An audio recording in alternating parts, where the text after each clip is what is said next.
Hello, everyone.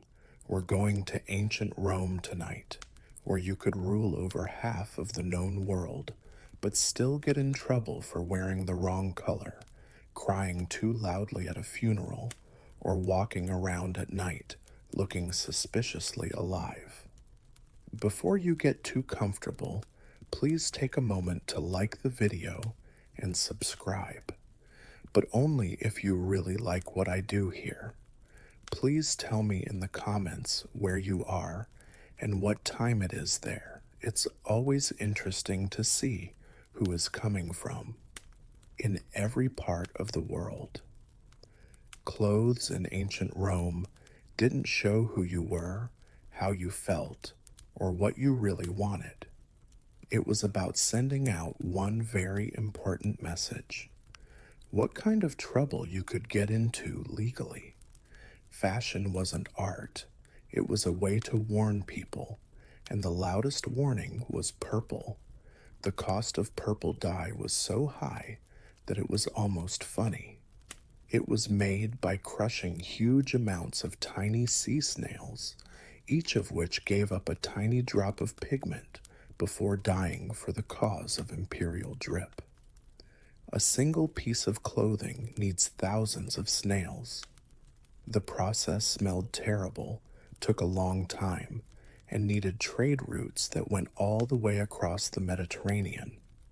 When you wore purple, you were basically saying, I own resources you will never recover from emotionally. Of course, Rome thought this color needed rules.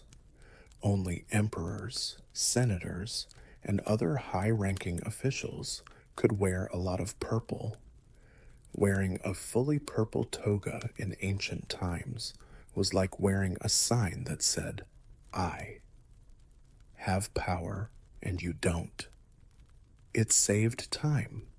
Instead of arguing, debating, or asking questions, you just looked at the toga and thought, prison speedrun outfit. This sounds dramatic to people today. It was useful for the Romans. Rome was huge, crowded, and tense. There were no uniforms, ID cards, or helpful lanyards. You needed to see things clearly right away. Purple did a great job of that. There will be no confusion, no awkward misunderstandings, and no accidentally hurting someone's feelings. Could legally destroy your whole family line. There was also a financial reason. The Romans liked status a little too much. If purple hadn't been banned, rich people would have started fashion wars to show off at dinner parties, going broke in the process. Rome already knew that when rich men fight hard, republics fall apart. Limiting purple was like saying, please stop before this gets stupid, in the past. It was a big deal to break the rule. It was against the law to wear purple without permission. Rome didn't like that at all. This wasn't a fashion mistake. This was identity theft with sandals. So, yes, Rome did not let people wear a certain color. Not because they were petty, but because they knew something very Roman. A clear hierarchy stops fights. Fights turn into violence. Violence destroys empires. And if all of that could be avoided by saying, no, you can't wear the fancy snail color to most people, Rome thought that was a good deal. People in ancient Rome were allowed to be sad. But dramatic grief was seen as a fire hazard that couldn't be controlled. Romans thought that mourning should have limits. This wasn't because they were robots who couldn't feel emotions, but because they had learned from painful experience that emotions spread faster than logic and ends very, very badly. 10 people joined in when one person yelled. When 10 people cried, a crowd formed. Rome quietly got ready for a riot when a crowd showed up. Rome kept grief in check. Professional, there were people who were sad. People were paid to cry, wail, tear their hair, and show their grief at funerals. And yes, Rome kept an eye on them as well. There were limits on how loud they could cry, how long they could mourn, and how dramatic they could be.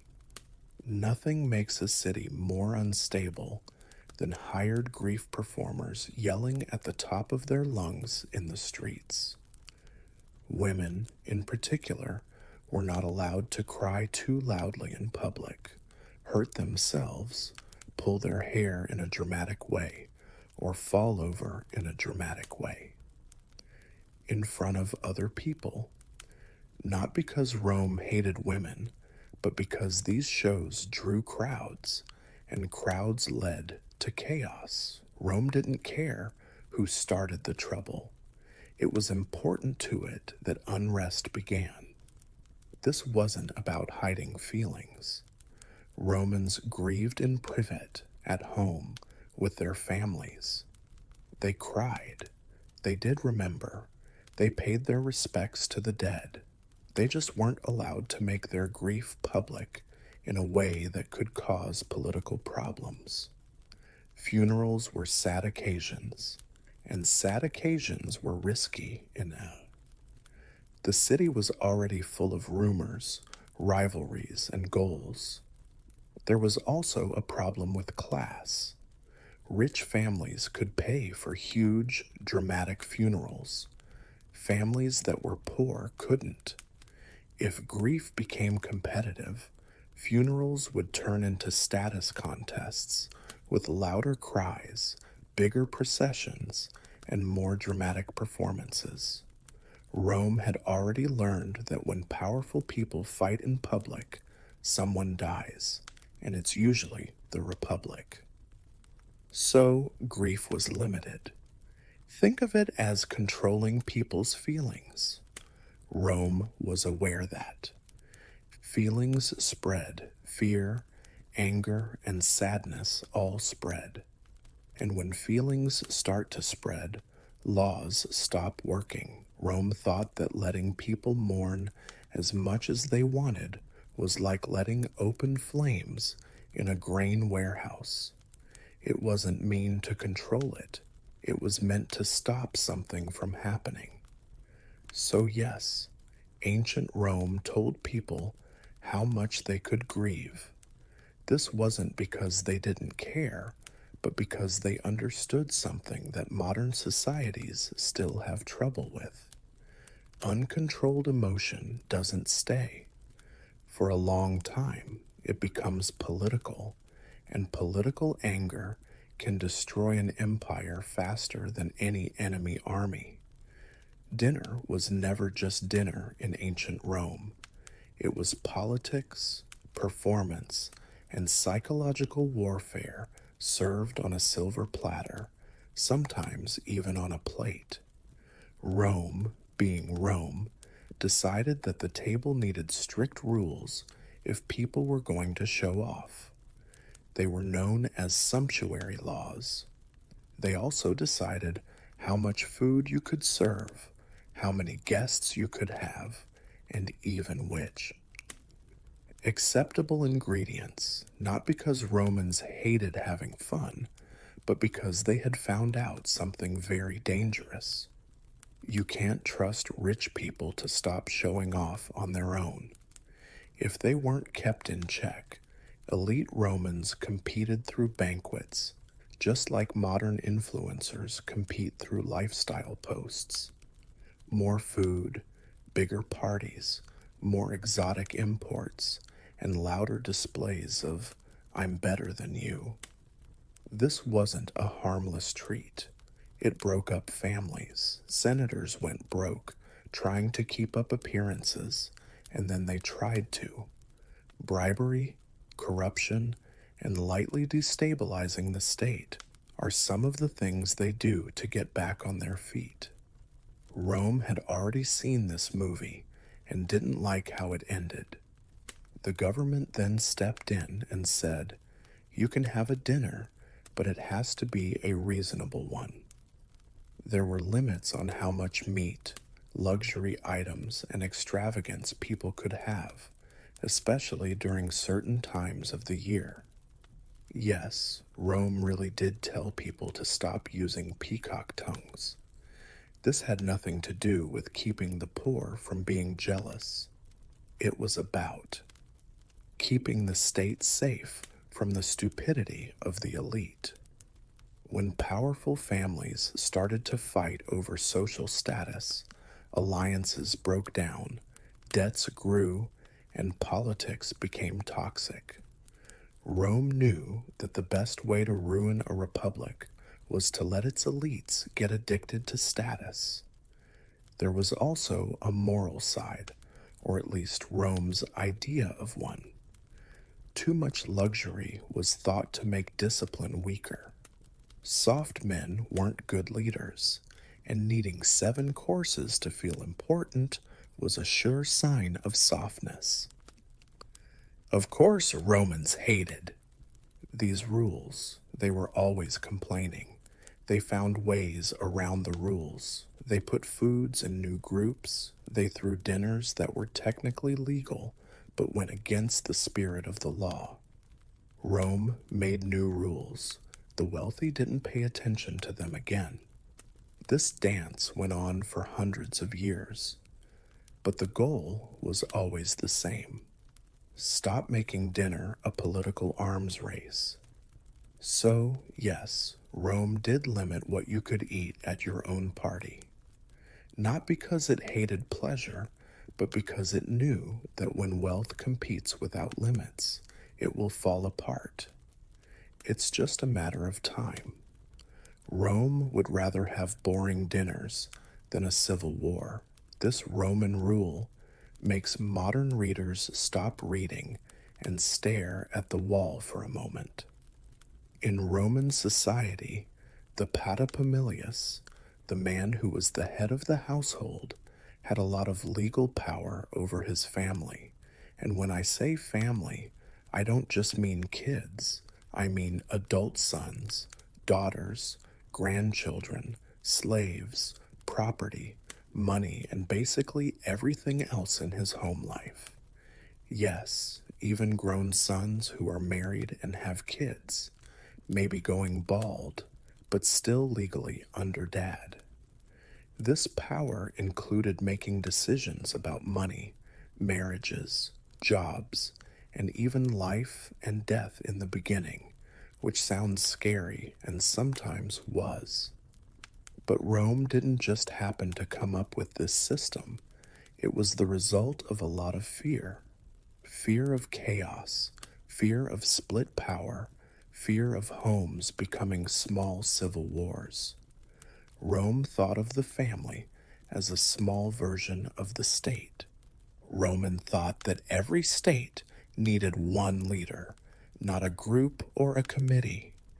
Talk to one person in charge whose word ended fights right away. Always put efficiency ahead of feelings.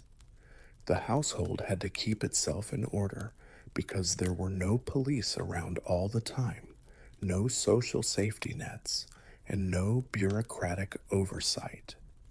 The father's authority made sure that responsibility went up. If something went wrong, like debt, crime, or scandal, Rome knew exactly who to blame. Being responsible was more important than being fair. And this is the part that people often miss. With power came responsibility.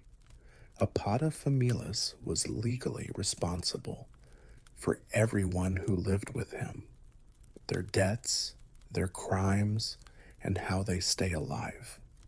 Rome didn't care about excuses if your family fell apart. You were not a good leader. This system made it less likely for people to rebel at home. It made people work together. It turned families into stable economic units instead of emotional democracies. Rome didn't want to make people happy in their homes. It was trying to make them predictable. This power got weaker over time. People started to look down on abuse. Peer pressure was important, but the legal structure stayed the same because it worked. Roman families were strong. The state only wanted them to make soldiers, workers, heirs, and taxpayers, which they did. Yes, Roman fathers had a lot of power that scared people, not because Rome liked being cruel, but because Rome was more afraid of chaos. When it had to choose between emotional comfort and social stability, it always chose stability and then wrote a law about it. Ancient Rome is known for many things, such as its roads, aqueducts, concrete, empire-wide bureaucracy, and even its public toilets, bathrooms without any stalls. Picture a long stone bench with holes that are all the same distance apart. Everyone is sitting next to each other and doing business, both personal and conversational. This was not a failure in society. This was how the Romans worked. And of course, Rome had rules for it. People didn't just hang out in public restrooms. They were controlled areas because keeping a city of over 1 million people clean was a matter of life and death. Sickness didn't knock on the door. It moved in quickly and wouldn't leave. So, Rome thought that going to the bathroom was a public health issue, not a private one. There were things that people expected. You didn't stay too long. You didn't make a splash. You didn't make a scene. People could talk, but not act out. Rome wanted order, not commentary, and definitely not using the bathroom as a stage. One of the most well-known parts was the shared cleaning sponge on a stick that was rinsed in salt water after each use. Before you recoil too much, know that the Romans really thought this was clean. There was no germ theory. The salt water looked clean enough.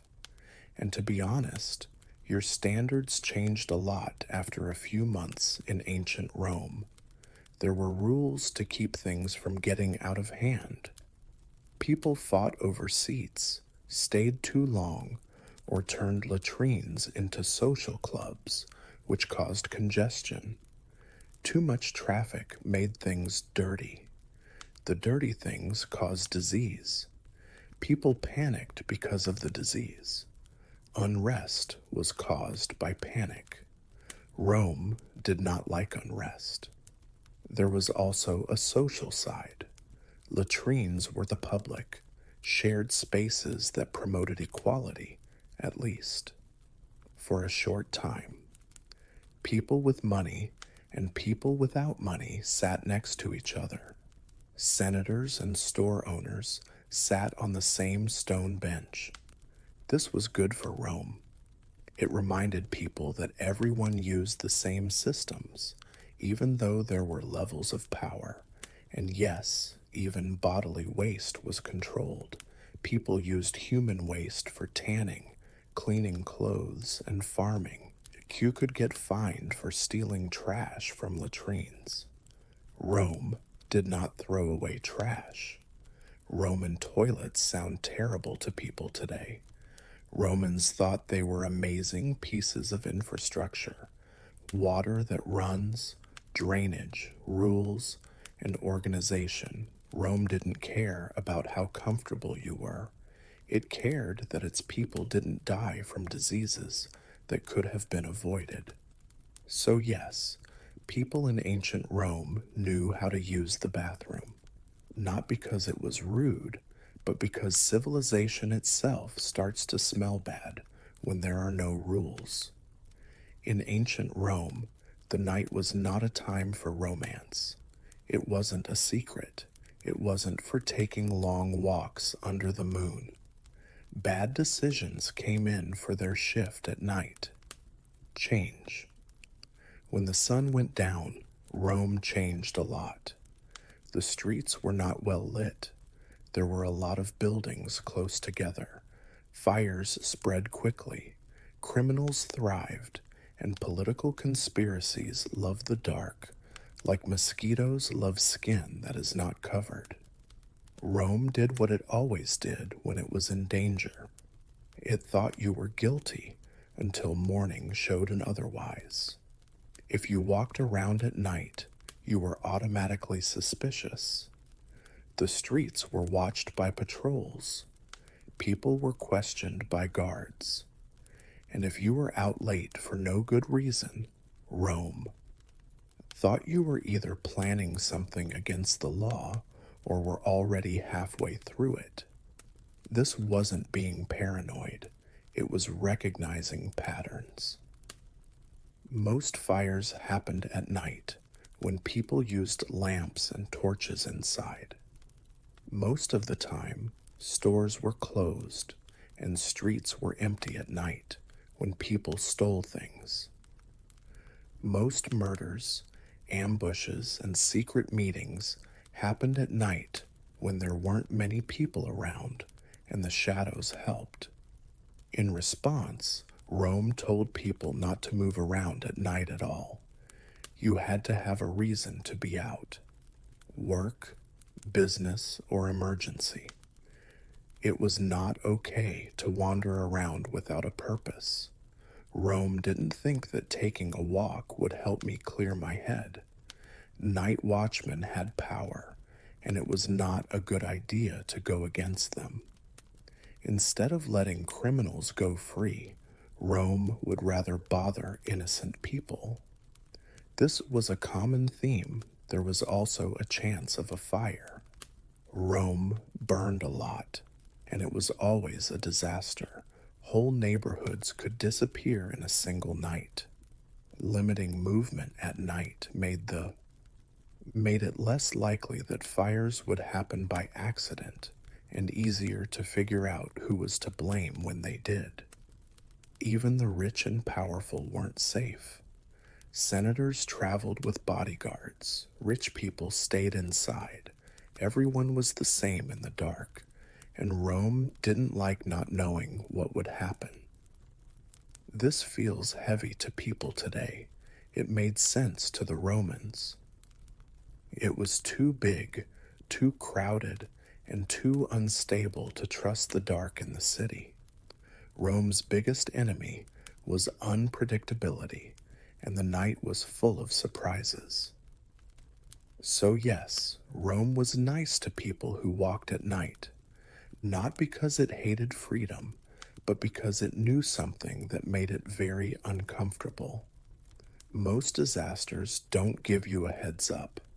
They happen quietly at night, and Rome would rather be rude than shocked. In ancient Rome, it wasn't always against the law to kill yourself. You might be surprised by that, but it was against the law to choose to die without first filling out the right forms. Rome was a lot of things, but it wasn't known for destroying itself on its own. If a Roman citizen wanted to end their life, they had to ask the authorities in writing.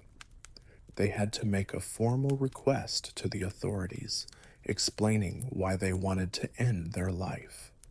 Sickness, permanent shame, unbearable pain, loss of honor, these were thought to be good reasons. I did not have a bad week.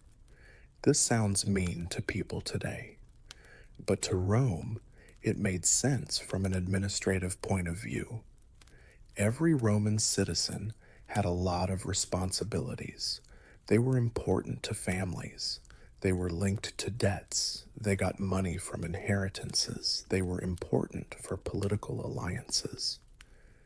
If someone died, suddenly the effects spread out, especially when they did it themselves. Legal problems, estates that are in dispute, creditors who are angry, heirs who are confused, and sometimes violence. Rome hated disorder more than death. The state separated impulsive decisions from ones that couldn't be changed by making people explain themselves. Rome didn't want people to suffer when they turned down many petitions. They understood something that has always been true. When people are stressed out, they make bad decisions. Approval was needed, which caused a delay. Hold on. Added more thought. Reflection saved lives. There was also a legal reason. The state could take someone's property if they killed themselves without permission. Families lost their inheritance. Unpaid debts were still there. Rome made it very clear that it was rude to die without paying your bills. But approved suicides were done with respect. The property was safe. Families did not have to face legal punishment. People agreed that the choice was sad but orderly. Rome liked sadness with paperwork instead of chaos without it. And yes, there was a darker reason. Rome depended on its people, soldiers, taxpayers, and government workers. The system got weaker when people could leave whenever they wanted. Rome thought that a state that let people kill themselves without limits was a state that was slowly bleeding itself out. So, suicide was okay, but only if it fit Rome's idea of what was reasonable. It feels like an invasion to us. Rome thought it was maintenance to keep things running. Rome didn't ask, "Are you in pain?" It asked, "Will this?"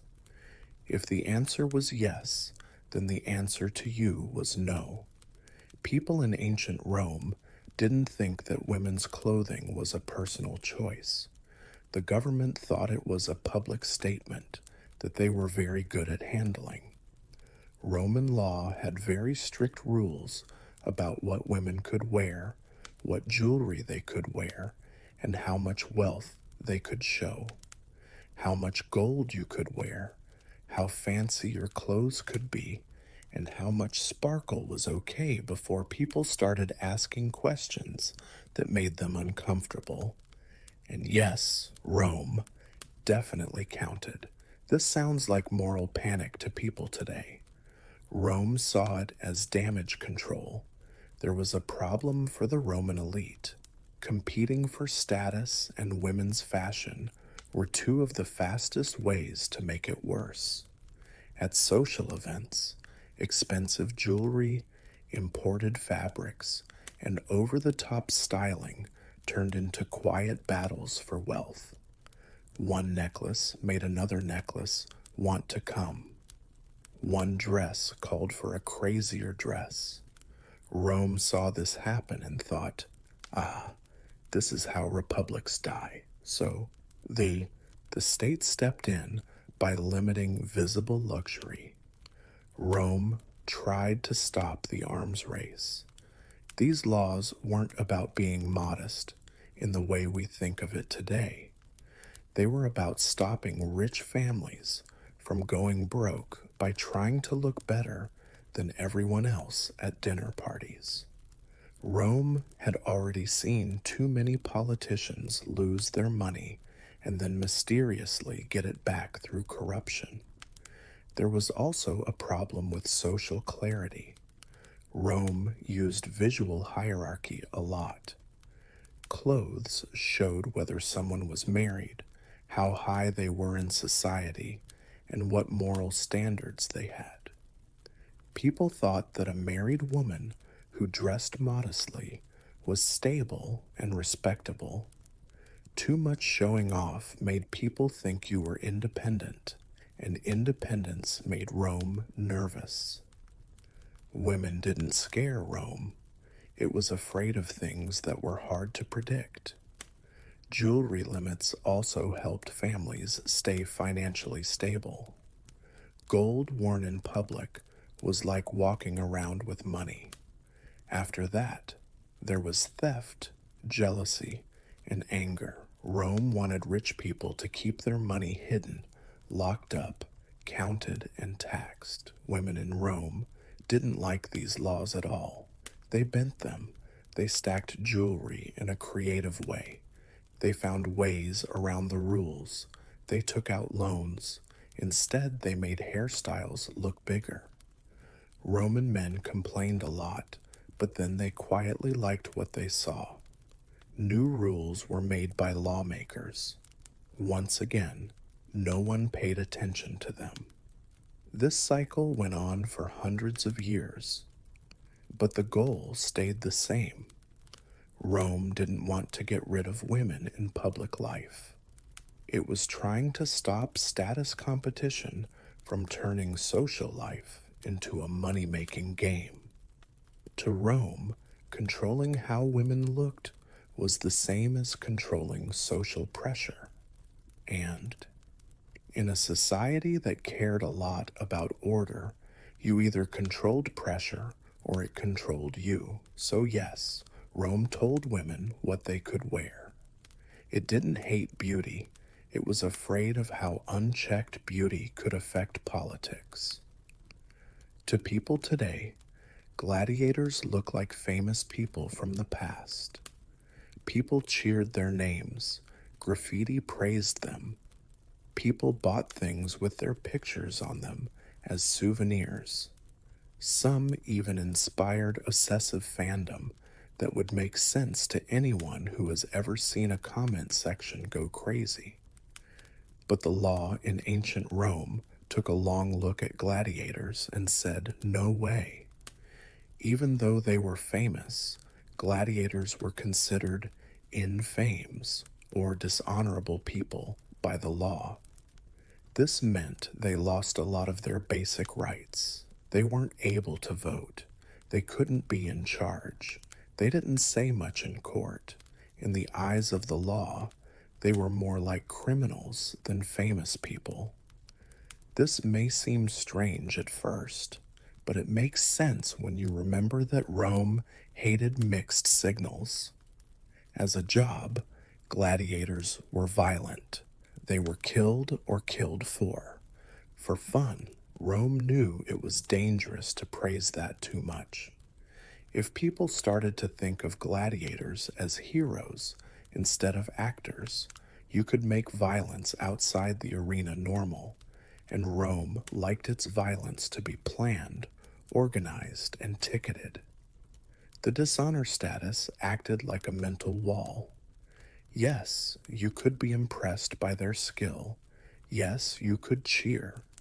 But no, you couldn't want to be like them in any socially acceptable way. Rome wanted people to look up to it without copying it. There was also a concern about class. Gladiators frequently came from people who were enslaved, in prison, or poor. If successful fighters were given full honor, social mobility would speed up in ways that are hard to predict. Rome was many things, but it wasn't open to change when it came to hierarchy. Even free men who chose to become gladiators were legally lower. They agreed to lose status by stepping into the arena. Rome made sure that this choice had effects. You could get money, fame, and attention, but the law would see you as less dignified. No refunds. This stopped a lot of young men with big dreams from leaving their jobs in the military or government to try to become famous in the arena. Rome needed soldiers and administrators more than it needed people with swords who could sway them. But the contradiction still stood. Gladiators were very popular with the Romans. They thought about them a lot. They talked bad about them. They used sweat from their bodies as makeup. Yes, really. Rome just wouldn't let that admiration turn into power. So gladiators lived in a strange limbo. The crowd loved them, but the law, well known but untouchable, praised but limited. Rome knew something that made them very uncomfortable. If you give status to spectacle, it will eventually take the place of government. And Rome was not going to let a guy with a helmet and a trident run the country. Religion was not a private matter in ancient Rome. It was a system for keeping people safe. If you didn't keep your end of the deal with the gods, Rome saw it as more of a careless endangerment than a spiritual mistake. Romans thought that their relationship with the gods was based on business. The gods keep things in order as long as you do the ritual right. If you mess up, the gods get mad, and all of a sudden, the city is on fire, the crops are dying, and everyone is asking who made Jupiter mad this week. Rome made sure that religious contracts were followed. It was very important for public officials to do sacrifices, prayers, and rituals perfectly. Wrong words, wrong time, wrong animal, and wrong hand sign. Any of it could make the ritual. If a ritual didn't work, it had to be done again right away. It was worse to only half please a god than not trying at all.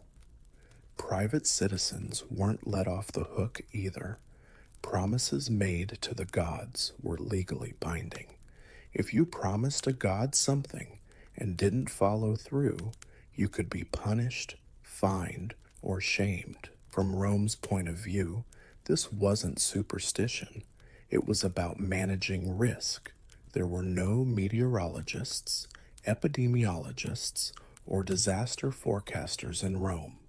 When something went wrong, the most reasonable explanation was that God was angry. When divine anger is the reason, it becomes important to enforce the law. This system also had a political purpose. People came together through shared religious practices. It made things more predictable. Everyone knew when the festivals were. Everyone understood what sacrifices meant. Everyone knew that if things went wrong, someone had broken the rules, and that person would be looked into. Rome didn't care what you believed in your heart, which is important. Belief was not required. Everyone had to take part. You could doubt the gods and prevent as much as you wanted, as long as you did the rituals right in public. Rome put more value on actions than on beliefs. A very Roman way of doing things. Breaking religious contracts put the faith of the group at risk. When people thought the gods were angry, they panicked. Panic caused trouble. Unrest caused things to be unstable. Rome didn't like things that were unstable. So yes, Rome punished people for making invisible beings angry, not because Rome was crazy, but because Rome understood that societies are held together by shared beliefs, no matter how strange they are. To Rome, making the gods happy wasn't theology, it was the infrastructure. Words were not safe in ancient Rome. They were dangerous tools that could start fires without ever lighting a fire. They were sharp, contagious, and could burn down the city. Rome knew something that modern societies often have to learn the hard way. A single persuasive speaker in the wrong place at the wrong time can do more harm than a whole army. So Rome kept a close eye on public speech. You couldn't just stand in a public place and start talking to a group of people. That wasn't free speech. That was strange behavior. People who gave speeches without permission were seen as possible threats, especially if they criticized officials, used emotional language, or made promises to fix everything. Rome had seen this before. People who spoke with charisma made others angry. Anger brought people together. People in crowds wanted action. Riots, murders, or civil war broke out after action. Rome would rather be bored than see bloodshed. Only. In official settings, only some people were allowed to speak in public. Magistrates, senators, priests, or people who are clearly allowed. There were still expectations about the tone: calm, steady, and in control. People didn't like it when people yelled. It was dangerous to use emotional appeals. Rome started paying attention if your speech made people feel too much. This control went all the way to politics. There were limits to electioneering. There were rules against personal attacks. You needed permission to get together with a lot of people. Rome didn't want to stop people from talking about things. It was attempting to stop debate from turning into mob behavior, and Rome did not trust crowds that formed on their own. Authorities thought something was wrong if people suddenly gathered around a speaker. No one thought, ah, an inspiring talk. They thought, who is manipulating whom? There was also a class aspect to it. The upper class learned how to speak well, but the masses weren't. Letting people speak freely in public could have given power to people who were good at convincing others, but didn't care about keeping order. Rome didn't mind having ideas. It was worried about having an unpredictable effect. This is why Roman leaders often spoke from high places in certain areas at certain times. Structure was important. It was important to have control. There was already too much noise in the city. So, yes, Rome controlled who could talk, where, and how. Not because it hated speech, but because it was afraid of what speech could turn into when emotions took over. Rome had faith in the law. It didn't trust groups of people, and it never forgot that revolutions often start with someone saying, "Hear me." In ancient Rome, adultery was not viewed as a personal matter. People thought it was a threat to everyone. Rome didn't say, "Are you happy?" Instead, it said, "Will this cause legal chaos in 3 generations?" Adultery was against the law in Rome, not because Romans were moral Puritans, but because they were obsessed with family, inheritance, and social order. It was very important to know who fathered which child. Property, citizenship, family ties, and political futures all depended on knowing exactly whose bloodline went on where. Rome hated uncertainty, and adultery made things even more uncertain. If a married woman cheated, it wasn't about love.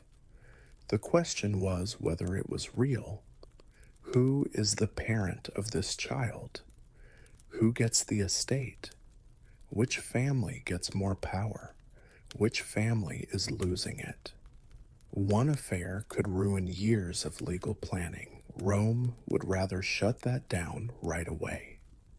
Of course, men were treated differently because Rome was okay with men having sex with slaves or prostitutes because they didn't threaten lines of inheritance.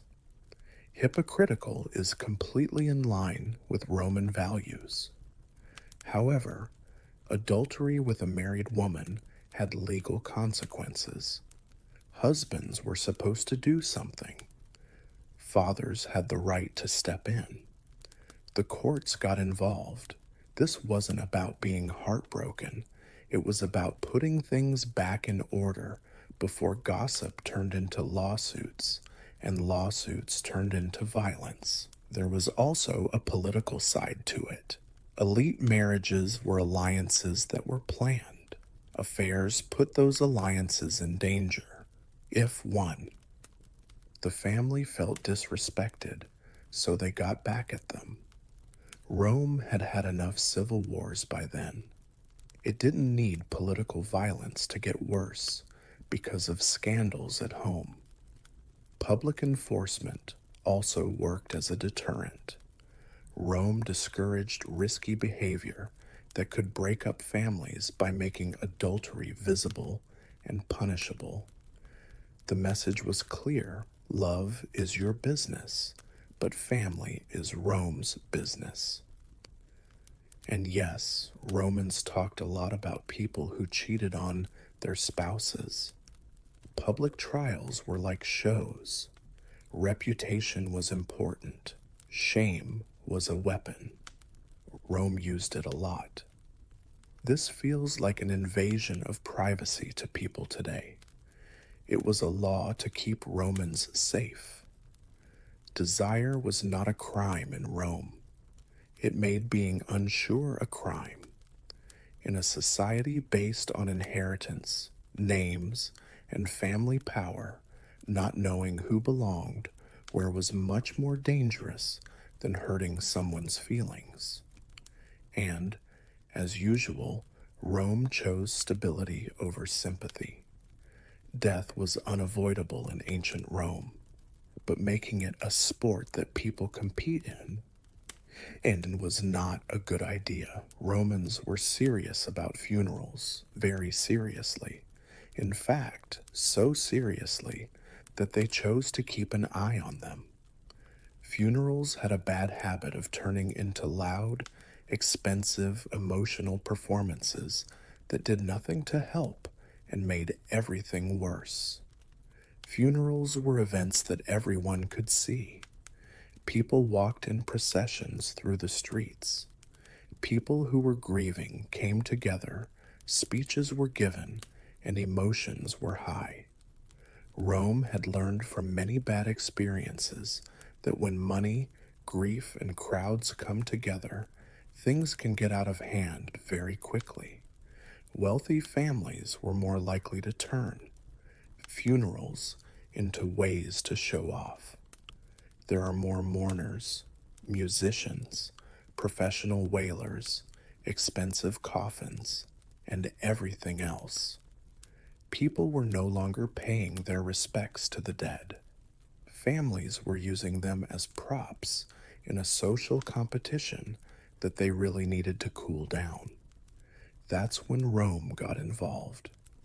Funeral laws set limits on how much money could be spent, how many people could attend, how fancy the procession could be, and even how much gold could be buried with the dead. It wasn't about being rude to the dead. It was about not letting grief turn into political theater. There was also a worry about money. Families went broke because of expensive funerals. Then came debts. People were angry because of their debts. People got angry and sued, fought, and sometimes even showed up with knives. Rome would rather the mourning end with tears than a lawsuit. Another problem was how people felt. Lots of people came to big funerals. People in the crowd got angry. Crowds that were upset began to listen to speeches. People got emotional during speeches. Speeches that were emotional became political, and all of a sudden, Rome had a funeral that was really a protest. Rome had been through this before. It did not like it. Limiting the showiness of funerals kept death private, controlled, and predictable. It made sure that grief stayed a family thing and didn't turn into a city-wide event that could cause trouble. Romans, of course, never stopped complaining. People with money hated being told how to spend it. Families broke the rules. They made things sound worse than they were. Their funerals were very simple, but they weren't at all. New rules were made in Rome. Everyone acted like they were listening, but the goal never changed. Death didn't scare Rome. It was afraid of what people would do with death if they had a chance. Rome decided that mourning didn't need a spotlight in a city that was already full of drama. Freedom was real in ancient Rome, but it wasn't free. Terms and conditions that are very Roman. When a slave was freed, they didn't just walk away into the sunset as a free person with no ties. They turned into a freedman or freedwoman, legally free, but still responsible to their former master, who is now politely called their patron. Same relationship, but better branding. This sounds a lot like freedom with homework to people today. Rome thought it was a great deal. Slavery was a big part of life in Rome. If too many enslaved people were freed too quickly and without a plan, it could lead to social chaos. You would suddenly have thousands of new citizens who didn't have any resources, support systems, or loyalty to the people in power. Rome didn't like surprises. The patron-client system came in to help. People who had been freed owed their former owners loyalty, respect, and sometimes even work. They might expect them to work for them, help them with politics, or help them with money. In exchange, patrons offered protection, legal assistance, and social access. It was dependence, but it was a stable kind of dependence.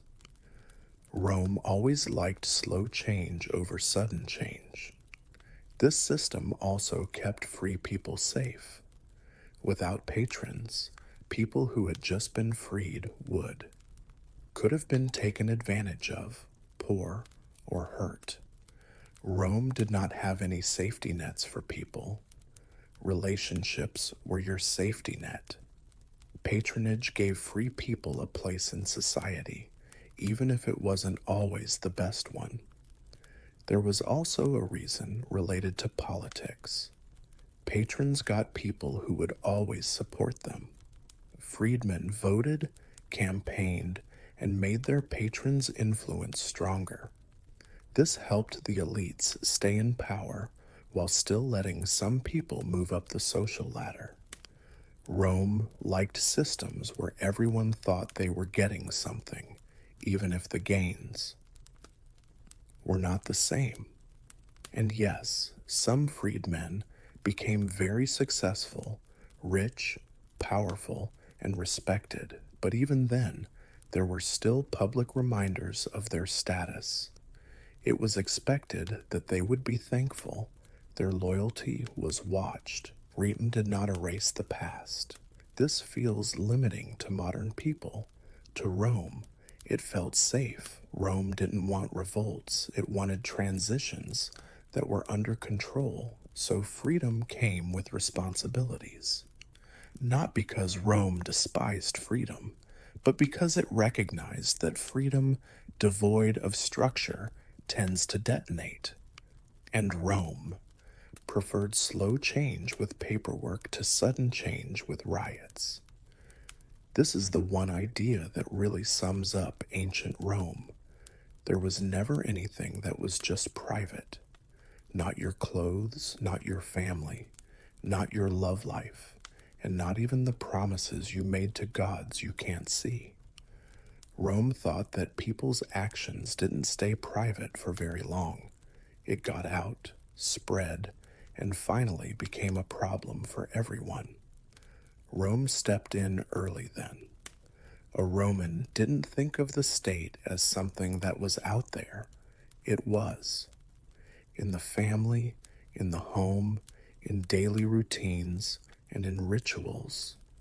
The reasoning was clear and unchanging. If a lot of people made bad choices, society fell apart. And Rome had seen the end of the world up close too many times to want to see it happen again. This is why Rome kept an eye on people's morals, behavior, and daily lives. Not because it wanted to control happiness, but because it saw patterns. Private overspending caused public debt. Scandals in private life caused fights. Fights turned into violence. Violence caused things to be unstable. Civil unrest was caused by instability. War. People who lived through the Civil War wrote new laws. Rome would rather not do that part. From the Roman point of view, telling people what to do wasn't being a tyrant. It was upkeep. The government didn't think people would always do what was best for everyone else, especially when feelings, pride, or desire were at play. So it made more rules. A lot of rules. There were probably too many rules, but they worked. And here's the truth that makes me uncomfortable. It worked for hundreds of years.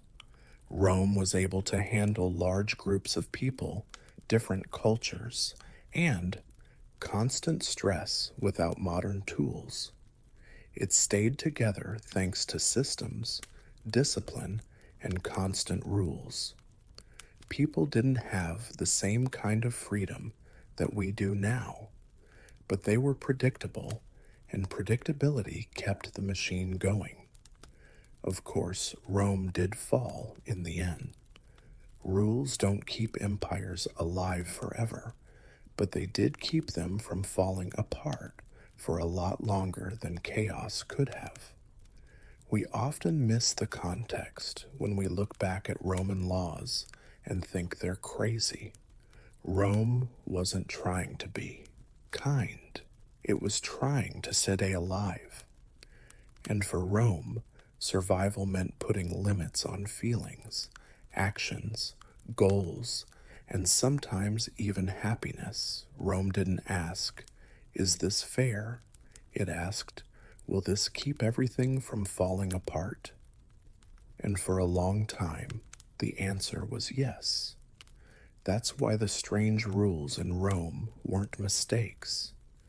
They were signs.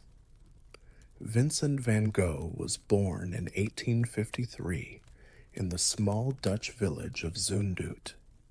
It was so quiet there that it almost seemed like it was made for him, to make noise inside louder. He was born exactly 1 year after his brother Vincent died before he was born. This fact would quietly haunt his sense of who he was for the rest of his life. He knew from a young age that he was, in a way, a replacement, and that made him uneasy. Every Sunday, as he walked past a gravestone with his name on it, he was reminded that life could be fragile, random, and painfully symbolic. His mother was a strict but honest Protestant pastor, and his father was artistic, liked to draw flowers and arrange nature with care. Vincent learned to be sensitive to color and shape from her. His father gave him a sense of moral duty that would later become an obsession. He wasn't a happy kid. Teachers said he was intense, awkward, and not very friendly. Other kids were playing. Vincent looked. He watched people like other people watched the weather, trying to figure out patterns without saying anything. He never liked school. He moved from place to place, unable to settle down, and felt more and more alone. Social. He thought the rules were fake, like instructions that were hard to follow, but everyone else acted like they understood. He wanted something that was real, meaningful, and important. He often talked too much when he talked, when he thought too much about things. This mix didn't make him popular. Vincent started working for an art dealership called Goupil and Company when he was in his late teens. He sold paintings long before he ever painted one, which is funny. At first, he was good, even promising, but once again, intensity ruined balance. He started to hate art. Buyers who hated business and thought that art should be sacred instead of sold like furniture. He told customers what to do. Management wasn't impressed. Letters to his brother Theo from these years show that he was already at war with himself. Vincent wanted to be useful, to matter, to serve something higher, like God, people, or the truth. He gave religion a shot. He tried to be a teacher. He tried to preach to kids, give away his clothes, and sleep on the floor like a martyr in training. Every try ended the same way: rejection, failure, and silence. By the time he was in his late 20s, Vincent was broke, out of work, and emotionally drained, but something restless was sharpening beneath the failures. He hadn't picked up a brush with purpose yet, but he was hungry. A need to turn inner storms into something that can be seen. The quiet village that kept him in check had unknowingly made a man who would later make the whole world feel his unease. Failure had become a common thing for Vincent van Gogh by the time he was in his late 20s. Friend, he had tried religion, school, and being a good person, and each path had quietly closed its door in front of him. He turned to art almost reluctantly after trying almost every other identity. Painting was not something he had always wanted to do as a child. It was his last chance, a place where his intensity might finally be useful instead of a problem. Vincent didn't want to be great at first. He wanted to be honest. He started by drawing poor people, workers, and people with tired faces and bent backs. These were people he understood, but not in a social way. He was obsessed with anatomy and filled notebooks with pictures of hands, boots, spines, and skulls. His early work was dark, heavy, and almost muddy, as if the canvas had to fight to let light in. Vincent didn't think beauty was just for show. It was earned by being strong. During this time, Theo, his brother, became more than just family. He became a lifeline, a patron, and an emotional anchor. Theo sent money on a regular basis, not because he had to, but because he believed in it. Vincent wrote back, sending hundreds of letters, raw, deep, and painfully honest. These letters show that the man was always wondering if he was worth anything, if he was crazy, and if suffering might be the price of seeing things clearly. Vincent studied art in a formal way, but he never really fit into the school system. He liked artists who painted everyday life in a way that made it seem real instead of make-believe. He said no to Polish. He wanted to know the truth, even if it was ugly. Because he thought this way, he made slow progress and was very frustrated. He ruined, worked, restarted over and over, and was so hard on himself that no teacher could match it. Being alone made everything worse. Vincent wanted to connect with people so badly, but he pushed them away just as hard. He fell in love too easily, and often with women who didn't feel the same way. Every time someone turned him down, he felt more and more like he didn't fit in with the world. He still painted, but not because it made him happy. It was worse not to paint. What started to come out during these years was not skill, but vision. Vincent was learning how to see more than just surfaces. He was learning how to see emotional weight. Landscapes were no longer fields. Faces were not faces anymore. Everything took on a deeper meaning. Art was no longer a job. It was for survival. Vincent's art really changed when he left the gray skies of the north and moved to Paris in the south. The city was loud, crowded, and too much for him, but it showed him something that would change his vision, color, and feelings forever. Here he met impressionists and modern painters who didn't just use light as an accessory, but as a subject. This was not a lesson in style for Vincent. It was a big surprise. His palette had been dark and earthy up to that point, shaped by coal mines, poverty, and moral weight. When color came to Paris, it was like a shock to the nervous system. Yellows burned, blues shook, and greens wouldn't sit still. Vincent took in everything with a manic intensity, studying brushwork, composition, and theory, while also refusing to copy others. He didn't want to fit in. He wanted color to talk, scream, and bleed, feeling it right on the canvas. This time was productive, but it was also unstable.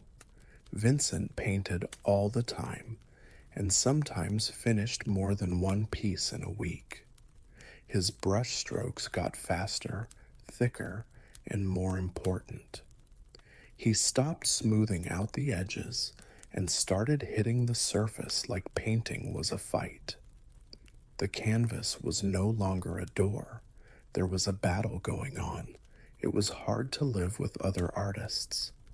Vincent really looked up to them, but they didn't get along all the time. His talks were intense, tiring, and often turned into obsessions. He drank a lot, didn't eat much, and worked until he couldn't anymore. People came and went as friends. Vincent was still restless and burning. Still, something amazing was going on. He started to think that color could replace realism, and that a field didn't have to look like a field as long as it felt like one. The night sky didn't have to be accurate if it could make you feel awe, fear, or longing.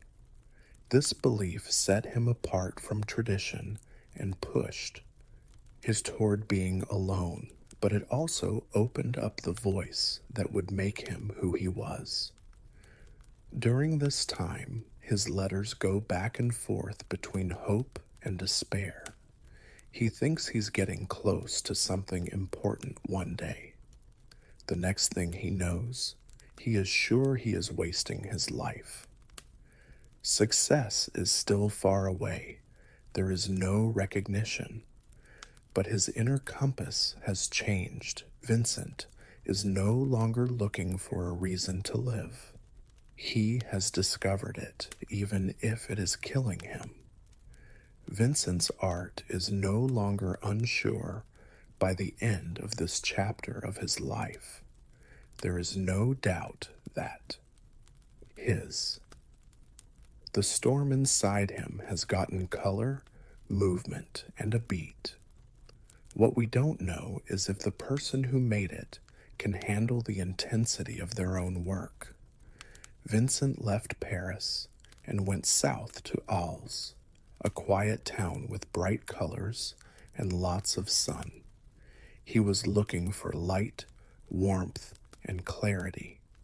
He thought he could finally make something that would last here. Not just pictures, but a whole life. He rented a small, simple house with yellow walls that was full of potential. For Vincent, It was more than a place to live. It was a dream.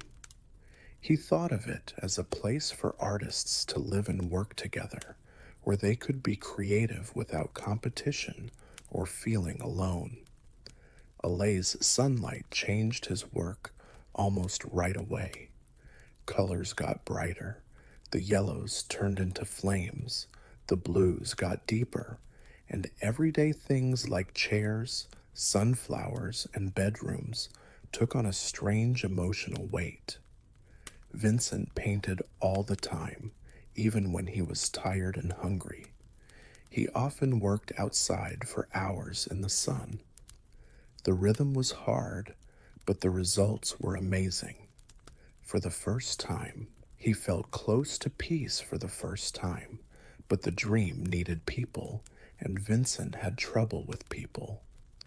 When Paul Gauguin got there to join him, hope grew. Vincent really looked up to Gauguin and thought their partnership could start a new era in art. They worked together at first, talked a lot, and pushed each other, but there was tension under the surface of the teamwork. Their personalities didn't get along. Gauguin was calm and distant. Vincent was unstable and emotionally open. The talks got heated. Criticism felt like betrayal. The stress started to break down Vincent's mind. He was always afraid of being left behind, scared that Gauguin would leave and the dream would fall apart. Paranoia, sleeplessness, and emotional instability got worse.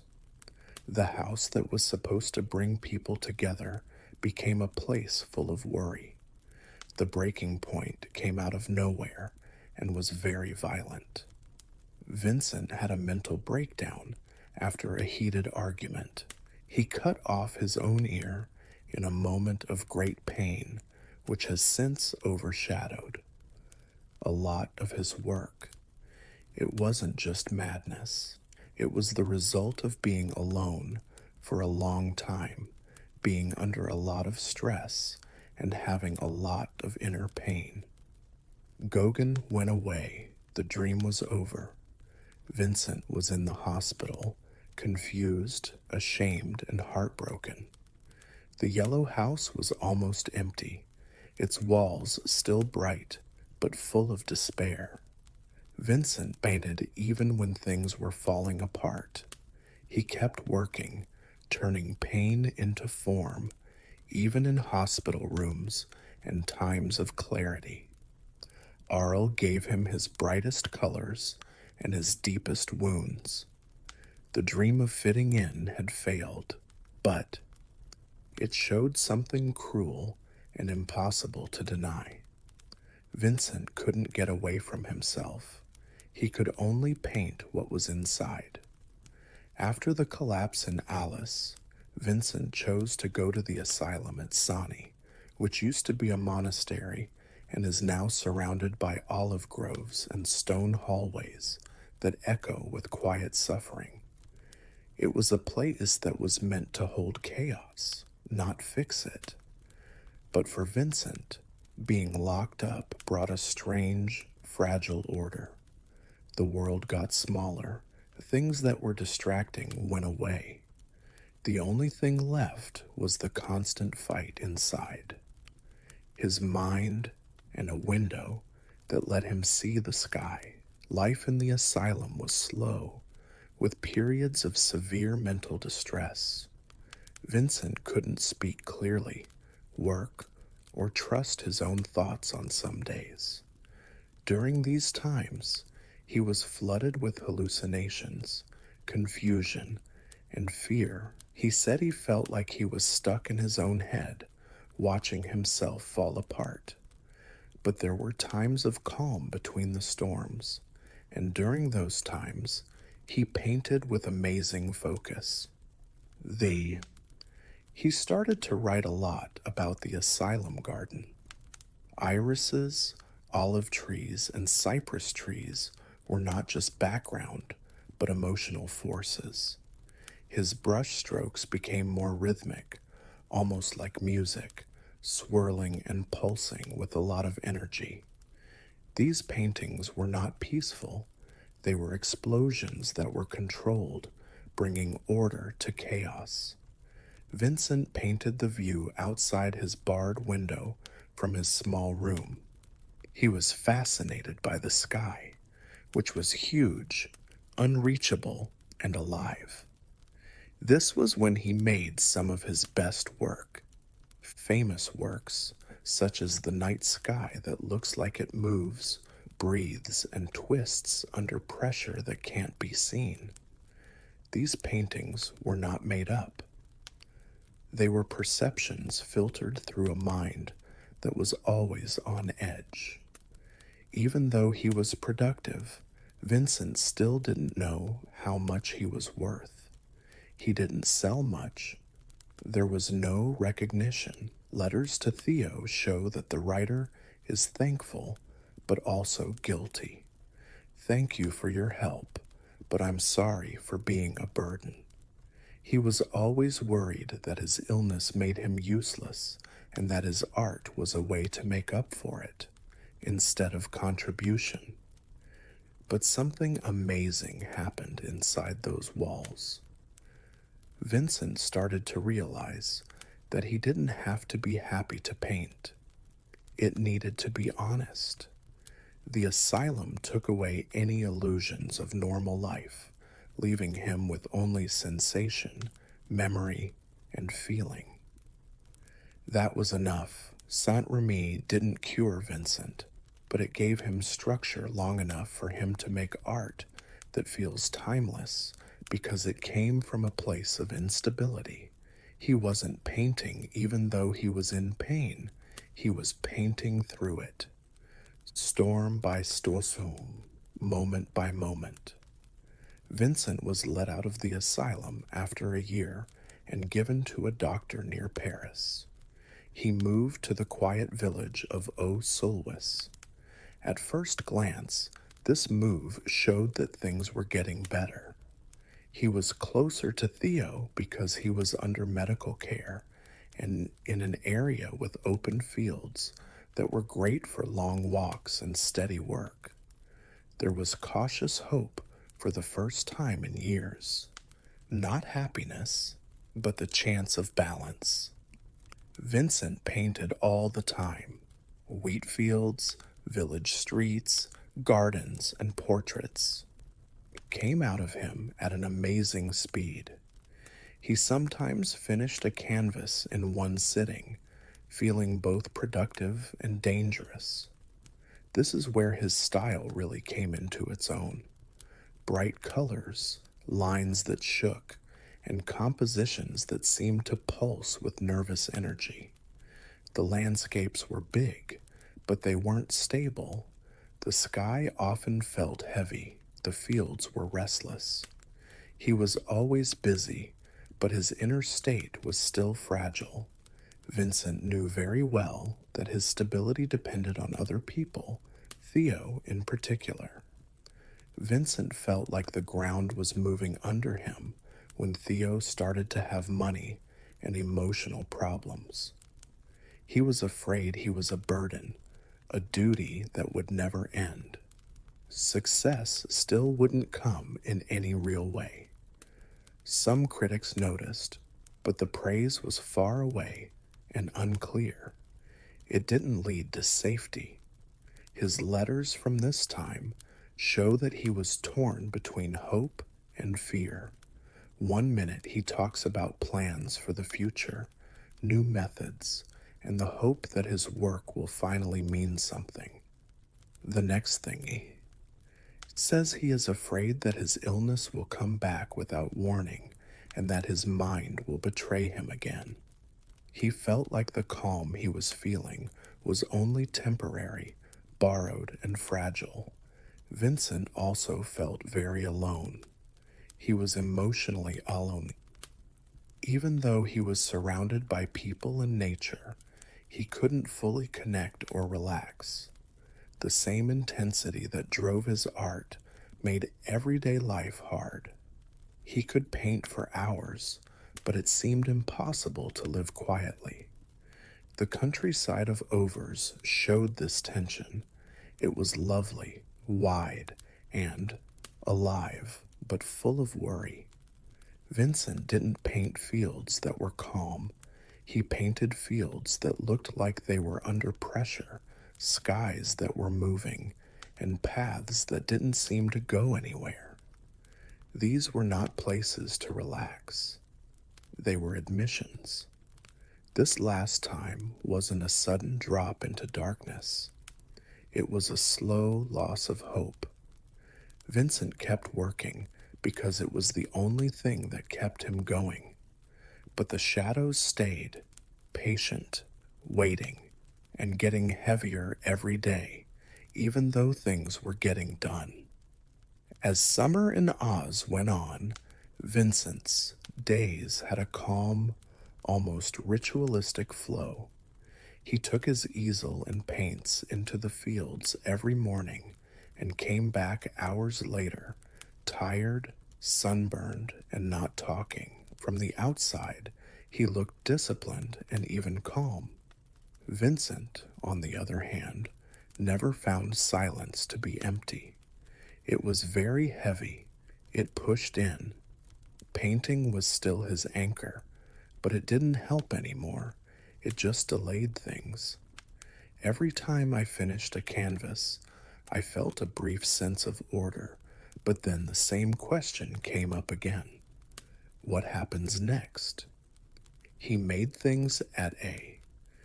It felt less like inspiration and more like a need to keep going, as if stopping would make something worse come up. He was very upset about his relationship with Theo. Theo's health was getting worse, his job was in doubt, and his family was getting bigger. Vincent thought, maybe correctly, and maybe not, that the help he needed wouldn't last forever. This fear hurt a lot. He couldn't stand the thought that his life might cause pain to the one person who believed in him. He wrote more and more worried, saying sorry for being alive, needing care, and costing money. Vincent didn't feel any internal confirmation, even though he got some recognition from outside. Praise came too late and too softly. He didn't think of himself as a misunderstood genius. He thought of himself as unfinished, unstable, and not done. He didn't think the world would meet him halfway, and he didn't have the strength to keep reaching. The mood of his paintings from this time gets darker, but they don't lose their intensity. The colors are still strong, but the harmony is gone. Crows fly across sky. Paths break apart and disappear. Horizons lean a little, but they never stop. It seems like the land itself is uneasy, as if these works are stuck between moving and falling apart. Vincent didn't say much about the future. Plans turned into vague options. What was left was mental, emotional, and physical exhaustion. He was tired from years of fighting with himself, not in a big way, but in a quiet way. There was no one moment that broke it. It just built up. The countryside that used to promise peace now seemed indifferent. Lots of open space. Put more emphasis on being alone than on being free. Vincent had always lived life to the fullest, which takes a lot of energy. At this point, the energy was almost gone. This part of his life isn't defined by chaos. It's defined by heaviness. A man who was still worming, still seeing, and still making things, but who had a silence that was too thick to get out of. In the last week of July 1890, Vincent's life came to an end.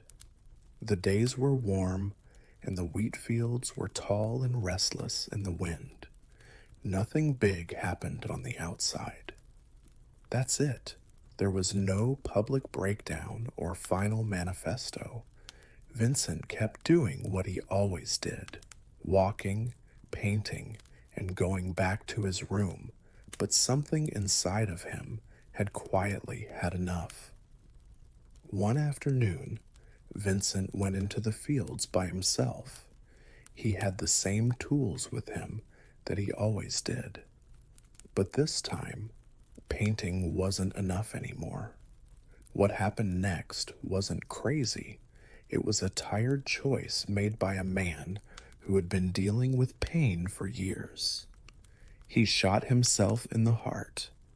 The cut wasn't deadly right away. Vincent was able to walk back to his room, which is amazing. He fell onto his bed, bleeding, awake, and calm.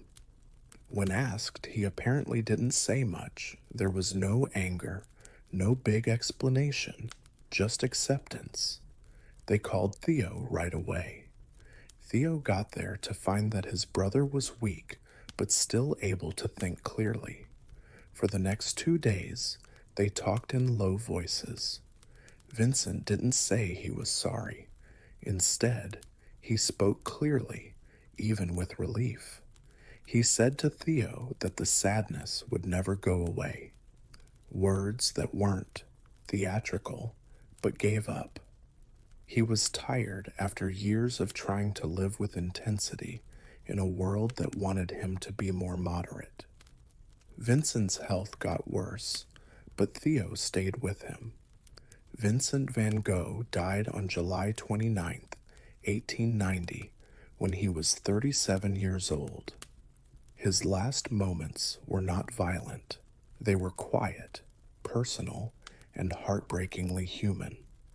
The aftermath was small, a small funeral with only a few people there to mourn. Sunflowers, flowers he had painted with such love, covered his coffin. People now think of his paintings as were stacked carelessly against walls and were worth a lot. The world hardly noticed when he died. It was too much for Theo. He lost not just a brother, but also his purpose.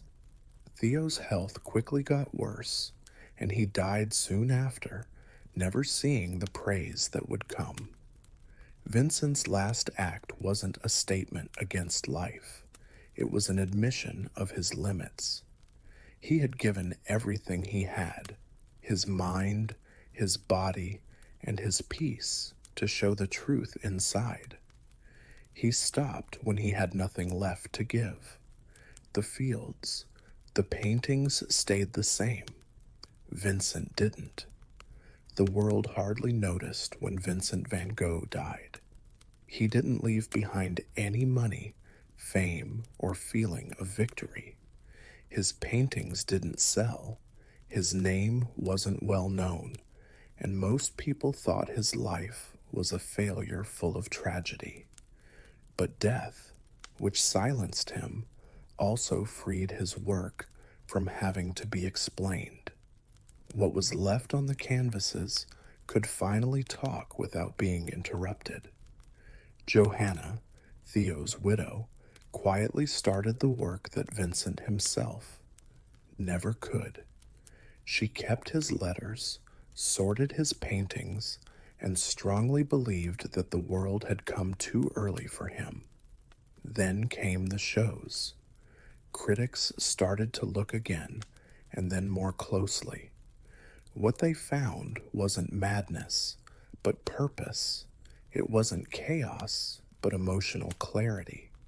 Vincent's art didn't make people feel better. It gave people a sense of recognition.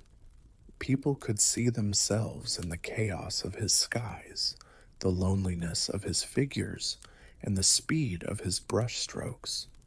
He didn't paint what things looked like. He painted how they felt. And, unlike fashion, feelings don't go away. Van Gogh came to stand for more than just painting over time.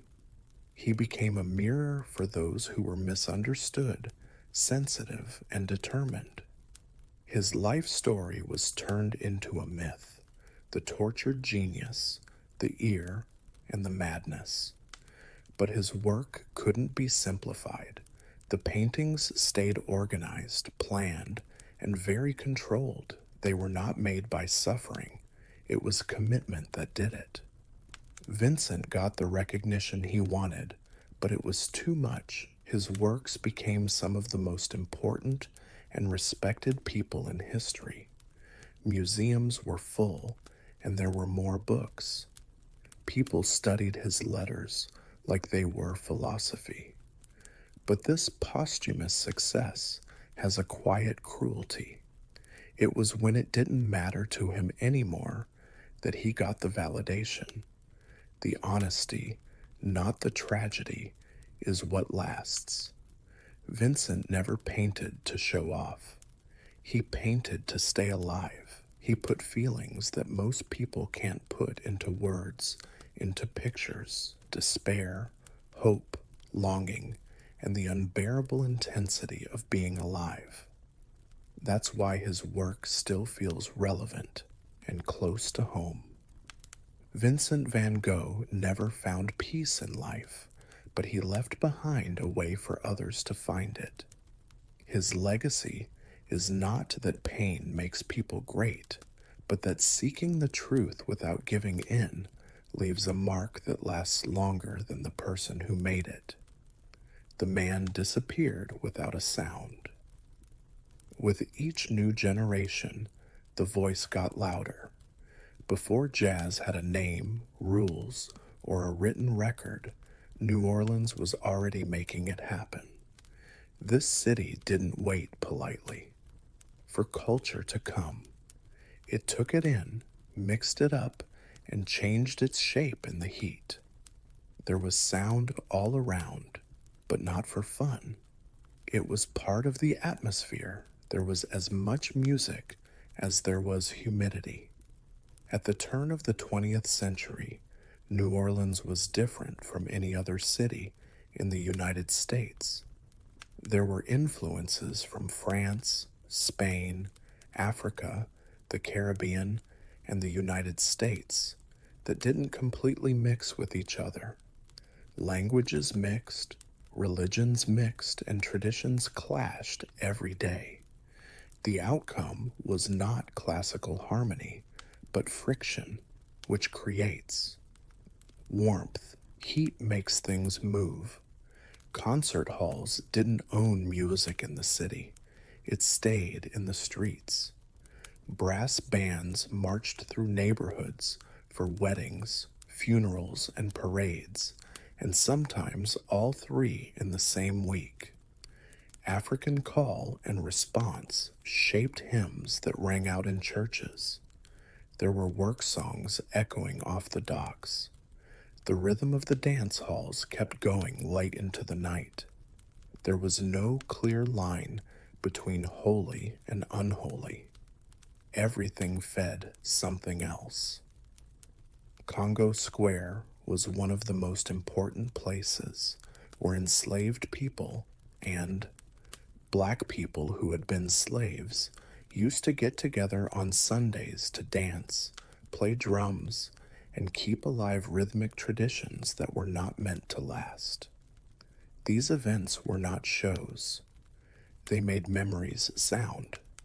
Even when language and homeland were taken away, rhythm still moved from body to body and from one generation to the next. European musical traditions also brought structure, harmony, notation, instruments, and formal training. Marching bands played very well-planned music. Opera houses put on grand works. Musicians who went to conservatories lived just a few blocks away from musicians who taught themselves by ear. In New Orleans, these worlds did not stay apart. They paid attention to each other. The city did not demand purity, which was very important. You could borrow, bend, twist, and put things back together. Mistakes were okay. Improvisation was not a failure. It was to be expected. Here, Music was something you did, not something you got better at. Jazz wasn't a movement or a rebellion at first. It came out of this setting quietly, like how humidity rises from ground that is warm. Jazz wasn't made on purpose in New Orleans. It made things happen that made it impossible for it to not exist. Long before the first trumpet bent a note, the soul of jazz was formed. The first people to give it a heartbeat were those who had everything taken from them except rhythm. Africans who were enslaved brought musical traditions with them that could not be erased. Polly W rhythms, call and response, and movement that is directly tied to sound. Music survived even when it was being oppressed because it changed. It changed. It got quieter when it needed to. It turned into a community when being alone was unsafe. It became an emotional truth in sound form more than anything else. Sadness did not stay quiet in New Orleans. Work songs came from the fields and docks, keeping time for work and giving voice to tiredness and strength. Spirituals took grief up, mixing African musical memory with Christian images. These songs weren't meant to impress. The songs were meant to bring people together. Rhythm turned into structure. Repetition turned into comfort, not like. New Orleans, like much of the United States, let some musical practices continue in public. Black musicians played in public at parades, funerals, and other social events. People listened to music from the day they were born until the day they died. Funerals turned into musical trips, slow, sad processions to the grave, and then happy, defiant rhythms on the way back. Music didn't stop when people died. It made it sharper.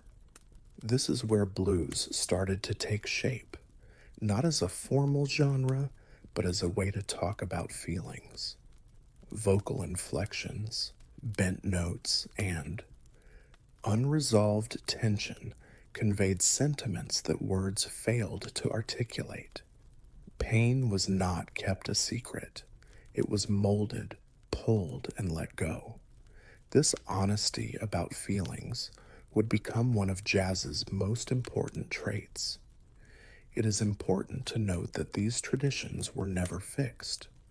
Musicians were always listening to each other, from European harmony coming from opera houses to Caribbean rhythms coming through the port. They borrowed without asking. A hymn could turn into a dance song. A march could turn into something more free, strange, and alive.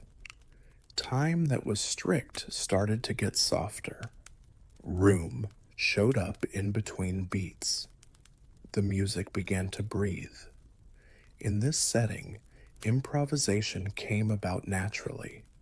When life itself was unstable, doing the same thing over and over again didn't make much sense.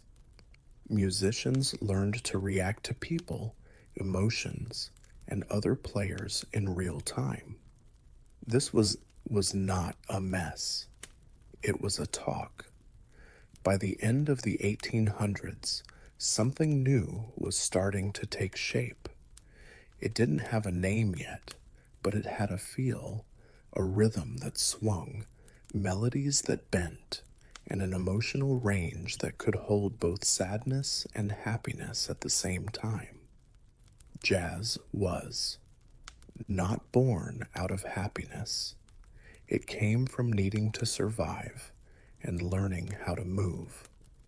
As the 19th century came to an end, the music coming out of New Orleans started to have voices that people could recognize. These people were not traditional composers or virtuosos looking for perfection. They were musicians, barbers, laborers, dock workers, and men who played music because it was a part of their everyday lives. People spoke about some of them with respect, even when there was no recording of them. Buddy Bolden was one of the most legendary figures, a cornet player whose impact was greater than what was written about him. Bolden wasn't known for being very precise with his work. He was well known for his volume, emotion, and freedom. He played loud enough for people in other neighborhoods to hear him. He bent notes, stretched rhythm, and added raw emotion to structured marches. People who heard him said his sound had something dangerous, unpredictable, and alive in it. He played what people were thinking but couldn't say. A new way of doing things came about around players like Bolden. Musicians stopped thinking of melodies as things that don't move. A tune turned into a structure, something to push against.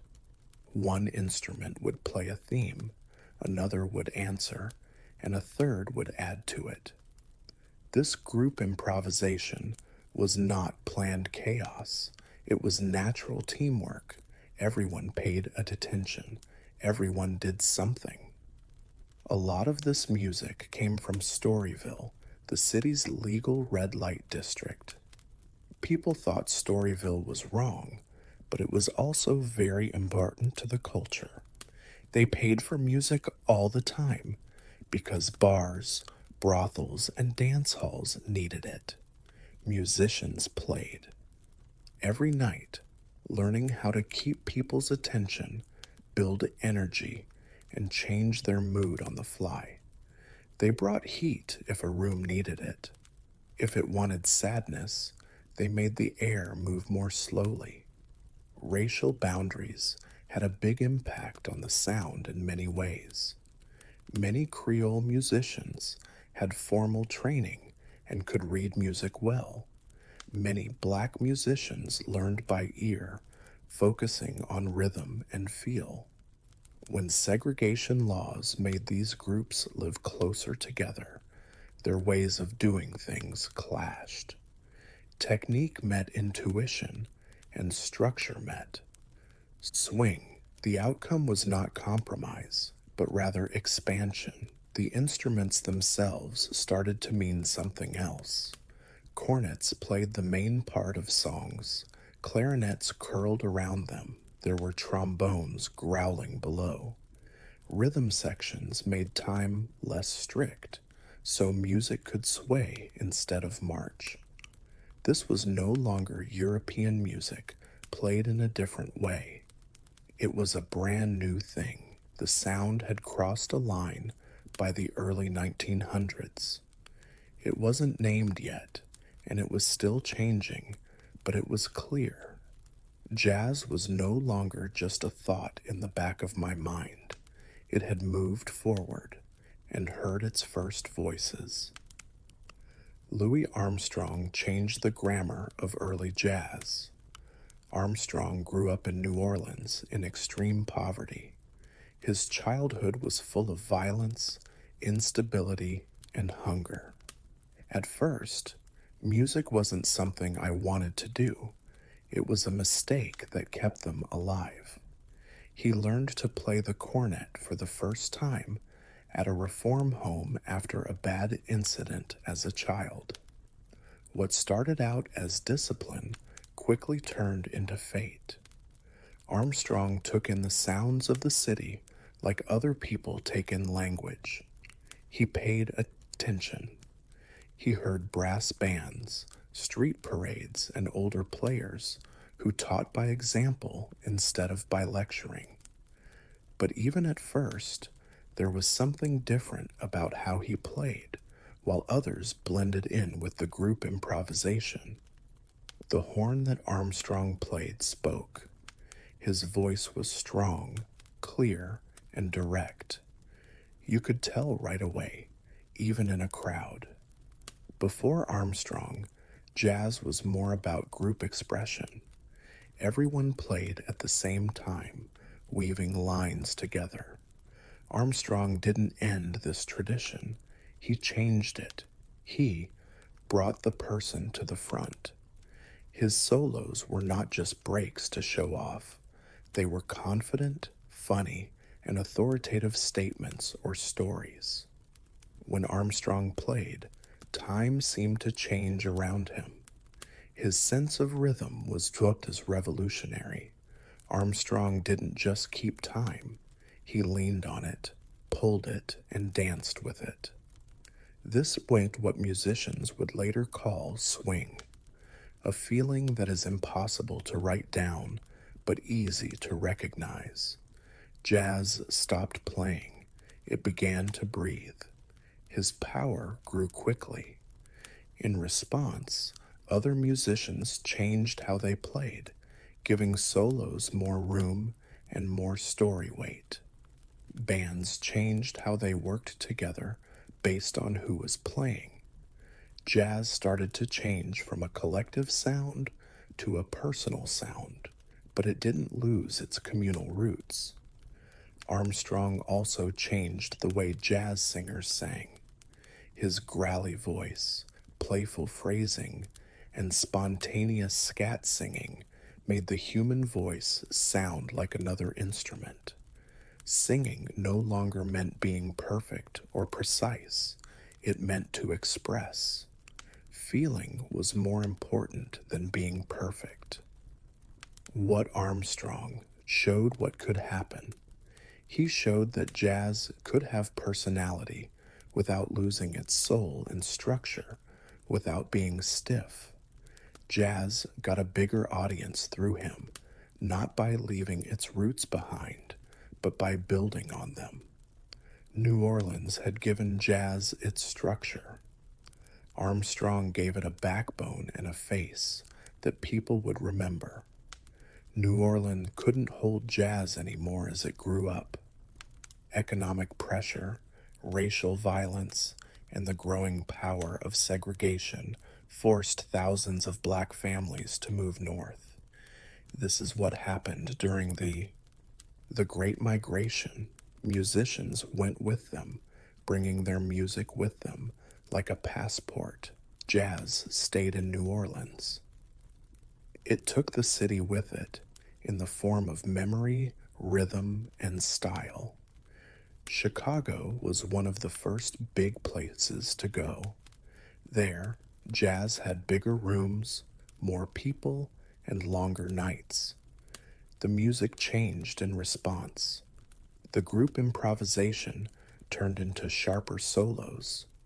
Bands made their arrangements more tight. The speed picked up. Jazz was quick to respond to the needs of city life. What used to float through open streets now bounced off brick walls and smoke-filled clubs. Now, streets bounced off of brick walls and clubs filled with smoke. Then came New York, especially Harlem, where jazz and ambition met on a huge scale. The music made its way into theaters, ballrooms, and recording studios. It learned how to speak in front of people. It learned how to sell without giving up its core values. Musicians were always competing, working together, and trying new things. Jazz became both an art form and a job, shaped by the realities of rent, reputation, and racial barriers. Recording technology was very important. For the first time, jazz could travel without any musicians. Records froze improvisation into moments that could be repeated, which quickly spread styles, but also made some versions permanent. This made things tense. Jazz thrived on being spontaneous. But now, fame depended on being consistent. Musicians dealt with this contradiction all the time. The New Orleans spirit lived on, though things changed. Even as the arrangements got more complicated, the music still had a direct emotional impact. Swing was still important. Groove was still king. Jazz didn't get polite, it got sharper. Leaving New Orleans did not, however, erase its impact. It made it bigger. Musicians talked about home all the time, whether it was in their songs, their rhythms, or their attitudes. The city became a legendary starting point, a real place against which all new things were measured. The growth of jazz showed something important. It wasn't something that people in the area were interested in. It was a living language that could change without losing its meaning. It took in new ideas and changed them wherever it landed, just like it had done when they were born. Jazz came from New Orleans. The world did not water it down. It tried it out, and jazz stayed alive by changing, but never forgetting how to breathe. As jazz moved to cities in the North, it went through a new stage that was marked by confidence, size, and self-awareness. Jazz stopped being a regional sound that was trying to gain acceptance and started to see itself as a cultural force. This change was most obvious in Harlem, where music became a part of who people were and what they were proud of, and contemporary black expression. The music reached more people when it was played in dance halls and ballrooms. Big bands took the place of smaller groups, not to calm jazz down, but to make it louder. The arrangements got more complicated, mixing tight orchestration with times when the musicians could do what they wanted. This wasn't jazz giving up on improvisation. It was jazz learning how to take charge of space. Duke Ellington and others like him were at the center of this change. Ellington didn't see jazz as something that could be turned into something respectable. He acted like it was already deserving. His music was rich, dramatic, and deeply rooted in black musical tradition. He wrote for certain musicians, making music that fit their personalities instead of making everyone play the same part. Jazz in his hands turned into an orchestra without losing its closeness. Ellington's work showed something very important. Jazz could be complicated without being cold.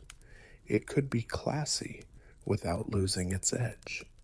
It could stand on big stages and still talk about real life. This change in definition changed how people heard. It wasn't just music to dance to anymore. You heard it.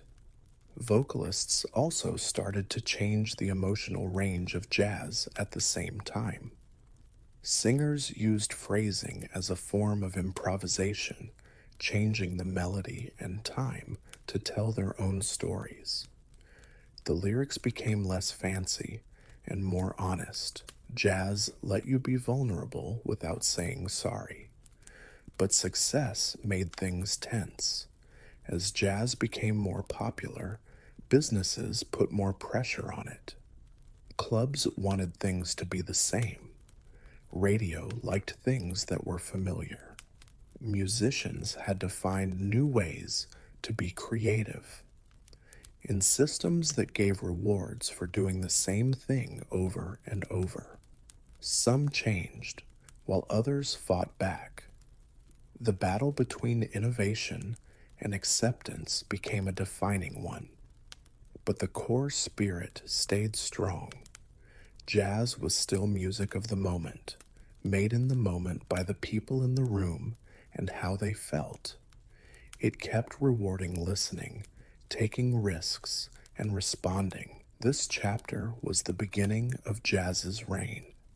It was no longer coming out. It had come, complicated, sure of itself, and aware of itself. What was to come would push its limits even more. But the voice was now clear and strong enough to argue with itself and win. As soon as jazz got a crown, it started to wonder if it really needed one.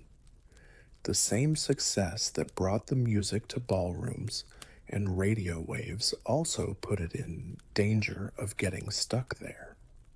In the late 1930s and early 1940s, a new group of musicians felt trapped by how predictable things were. People liked swing. Swing was making money, and SW was becoming safe for them. So jazz did what it always did when it was locked up. It went against its own rules.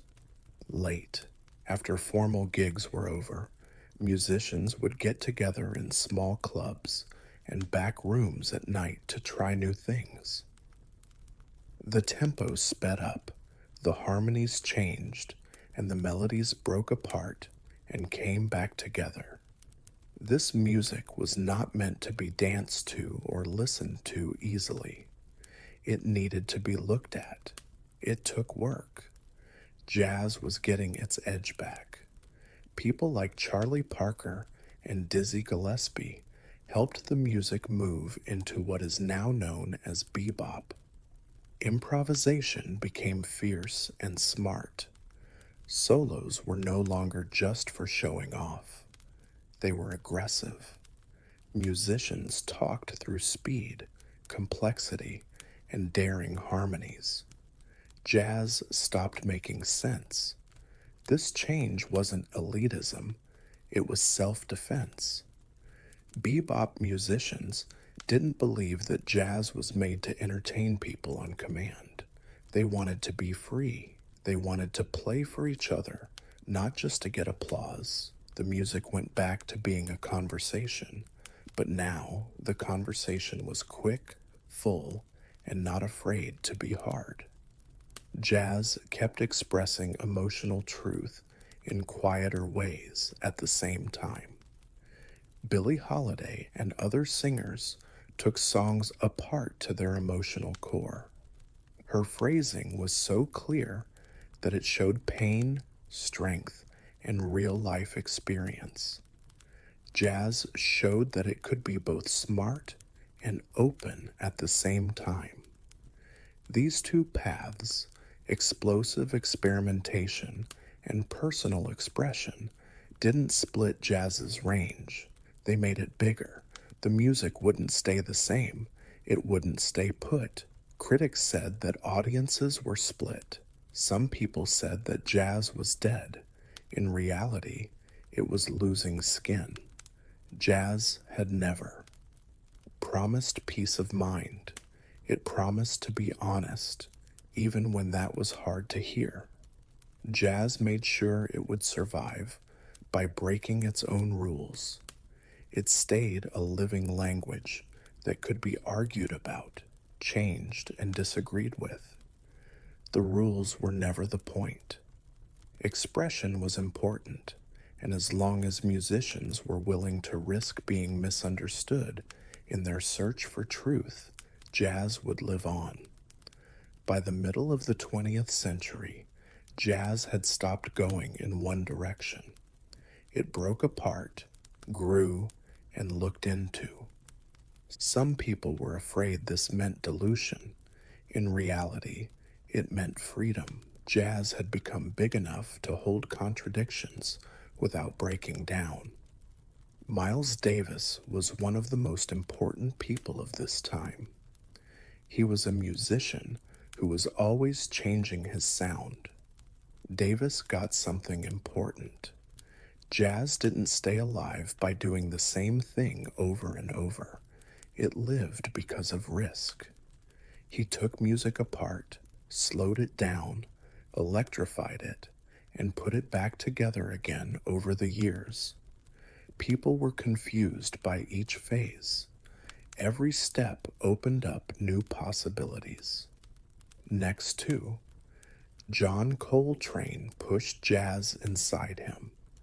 His playing never stopped looking for meaning, and he turned improvisation into a spiritual search. Notes built up into a torrent and then faded into silence. Coltrane saw music as a way to show love, not just for religion, but for truth itself. Jazz turned into a way to go beyond. Other musicians looked into space, texture, and freedom. Some people didn't like fixed harmony at all. Some people mixed jazz with rock, funk, and music from around the world. Purists were not happy. Innovators listened to the future. Jazz had. Always took in what was around it. Now the environment was global. The thing that brought these different paths together was not style, but method. Jazz still needed people to listen, respond, and be there. Musicians got together in the moment, worked out the sound in real time, and accepted that not everything would go as planned. Even the most experimental forms were still based on conversation. Jazz also became a way for people to fight back, which is important. In a world where segregation, political unrest, and cultural upheaval are common, improvisation itself carried meaning. To play freely was to show that you are human. To bend structure was to question authority. Jazz didn't yell slogans. It showed defiance through its form. At this point, jazz could no longer be tied to a single place. It was in New Orleans, Chicago, Harlem, and anywhere else musicians were brave enough to make it their own. You could still hear where it came from, but you didn't know what would happen next. Jazz was less about the music and more about the way it was played. A way of thinking and a way of dealing with stress by being creative instead of. Fall apart. The road ahead would not be simple or unified, but unity was never jazz's promise. It promised movement, restlessness, searching, and life. Jazz started in a certain place with a certain group of people who were under a lot of stress. But it never belonged to one era alone. It didn't survive because of nostalgia, money, or institutional approval.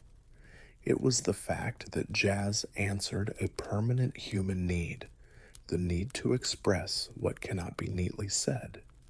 Jazz was declared dead more times than it could handle by the end of the 20th century. Count. It wasn't the most popular thing on the radio anymore. It didn't define popular dance culture anymore. Younger audiences switched to louder, simpler types of music. But jazz didn't go away. It went underground into small clubs, classrooms, and private rooms where musicians still met for the same reason they always had, to listen and respond. The method stayed the same. Jazz was still something that people paid attention to. Players came without knowing what was going to happen. They trusted each other enough to take a chance on failing in. People, they were okay with the idea that beauty could come late, crooked, or not at all. This wasn't a longing for an old sound. It was being loyal to a way of doing things. Around the world, musicians took jazz and reshaped it through their own histories. In South America, Africa, Asia, and Europe, improvisation fit in well with local rhythms and customs. Jazz was able to change without losing its identity. It didn't ask for imitation. It asked for conversation. Education kept the technique alive, but jazz didn't want to be put in a box. The institutions never really owned music. It belonged to late nights, rooms that weren't perfect, and players who were willing to stay. Jazz kept going, even if it didn't sound like New Orleans, Harlem, or Chicago anymore. Jazz never forgot where it came from, which is the most important thing. The change of pressure into expression, sadness into rhythm, and limits into movement was still at the heart of it. That lineage linked contemporary musicians to Congo Square, to funerals that celebrated life through dance, and to horns that responded to sorrow with sound. Jazz didn't promise to be easy, it promised to be honest. It told both musicians and listeners to stay awake and not make things easier than they are. That demand kept it going. There was no one moment when jazz was born. It was a pattern that keeps happening when someone listens deeply, answers honestly, and doesn't stay quiet. It was the city that gave it life. It was tested by history. Jazz lived on, not as a thing of the past, but as a way of being human. The United States was in an uneasy place between revolution and real life. They had won independence, but not stability. The Constitution was still new on paper, and its promises and authority were still unknown. For a lot of Americans, especially those who lived far from the coast, the federal government didn't feel like a protector. It felt more like a question mark with teeth. This uncertainty was most pronounced on Pennsylvania's western frontier. Life there was hard, lonely, and full of physical work. The roads were just muddy paths. Markets were far away. There wasn't much cash. Families got by trading, working together, and making things up as they went along. People didn't see government officials very often, but they felt their decisions very strongly. When laws came from the East, they often seemed like they were written by people who had never chopped wood, carried grain, or worried about how to store food for the winter. These farmers on the frontier still remembered what it was like to live under British rule. Taxes from far away had once led to revolution. In the past, standing armies were a sign of tyranny. Central authority, on the other hand, well intentioned, but they sounded like oppression. Those fears didn't go away with independence. It had made them sharper. At the same time, the federal government was having a hard time showing that it could work at all. There were debts from the war. Credit was weak. Foreign powers kept a close eye on things, ready to take advantage of any weakness. The leaders in Philadelphia thought that if the new government didn't follow its own rules, the whole Republican experiment could fail. They said that authority had to be clear. Learning to be obedient was necessary.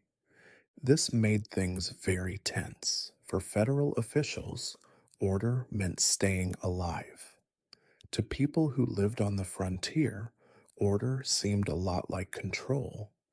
The same Constitution that promised freedom also gave the government the power to tax and enforce laws. It was still unclear if that power would be used wisely. The United States was not yet a stable country. It was a work in progress that came together through compromise, ambition, and fear. The Whiskey Rebellion was the first time that theory and real life came together when the government found out if it could get people to obey, and regular people found out how far that power would go. The uprising did not start with violence. It all started with doubt. Whiskey wasn't a bad thing on the western frontier. It was the infrastructure in an area where money was hard to come by and transportation was unreliable. Distilled spirits fixed problems that the government barely recognized. Grain was big, heavy, and spoiled easily. Whiskey was small, strong, and worth a lot. Making liquor from corn or rye was not. Indulgence, it was about being efficient. Whiskey was like money for farmers on the frontier. It paid workers. It paid off debts. It got things it needed. A barrel of whiskey could change the whole economy in places where banks were far away and coins were hard to find. It was also safer to move. Transporting raw grain over rough mountain roads could cost a year's worth of profit. Whiskey made things worth less so that a horse could carry them without breaking them. There was also a social aspect. Whiskey was a part of everyday life, shared at barn raisings, funerals, and other community events. It was used for medical purposes, as a form of hospitality, and as a source of warmth during the long winters. Taxing whiskey was more than just taking the extra. It was to get right into the rhythms of survival. Eastern lawmakers saw things differently. To them, whiskey was just like any other good. It could be taxed, measured, and used easily. They lived closer to ports, markets, and trade that used coins. Distillers there often worked on a larger scale and could more easily pay fees. Frontier, small, and scattered producers felt like they were being singled out by a system that didn't care about geography or hardship. The way taxes were set up made people even angrier. It needed to be registered, recorded, and paid for in cash. All hard requests are in remote areas. To comply, you had to deal with federal agents, figure out how to deal with new rules, and accept oversight from a government that seemed far away and unaccountable. What seemed like administration from Philadelphia felt like an invasion in the hills. There was more than money at stake. Whiskey stood for being free. Farmers could stay economically independent instead of relying on markets far away because they could distill. A tax put that freedom at risk. It implied that the federal government could intrude into any aspect of life and extract value according to its own criteria. This was not an abstract idea. It was a fear that made sense. What would happen tomorrow if whiskey could be taxed today? Land, work, and just living. By the time the protests started, people were already angry. The problem wasn't being drunk or going against the rules just for the sake of it. People thought that the new republic was making the same mistakes as the old empire: faraway power, an unfair burden, and laws made by people who would never have to follow them. Whiskey was important because it was necessary for survival. It was not an accident that the whiskey tax came about. Alexander Hamilton planned it carefully and on purpose as part of a bigger plan for the young republic. The United States was in a lot of debt from the Revolutionary War, and its credit weak, and its future is not clear. Hamilton thought that the most important thing for survival was to show that the federal government could collect taxes and enforce its own laws. Hamilton thought that the tax on distilled spirits made sense. It was easy to find whiskey because it was widely made and already a part of trade. Taxing it would make money and show that you are in charge. It would set a precedent, which is more important. Laws that Congress passed were not just suggestions, they were orders. But this logic, neat and tidy on, paper crashed violently into the real world. The tax helped big distillers in the East who made a lot of alcohol and could pay a flat fee.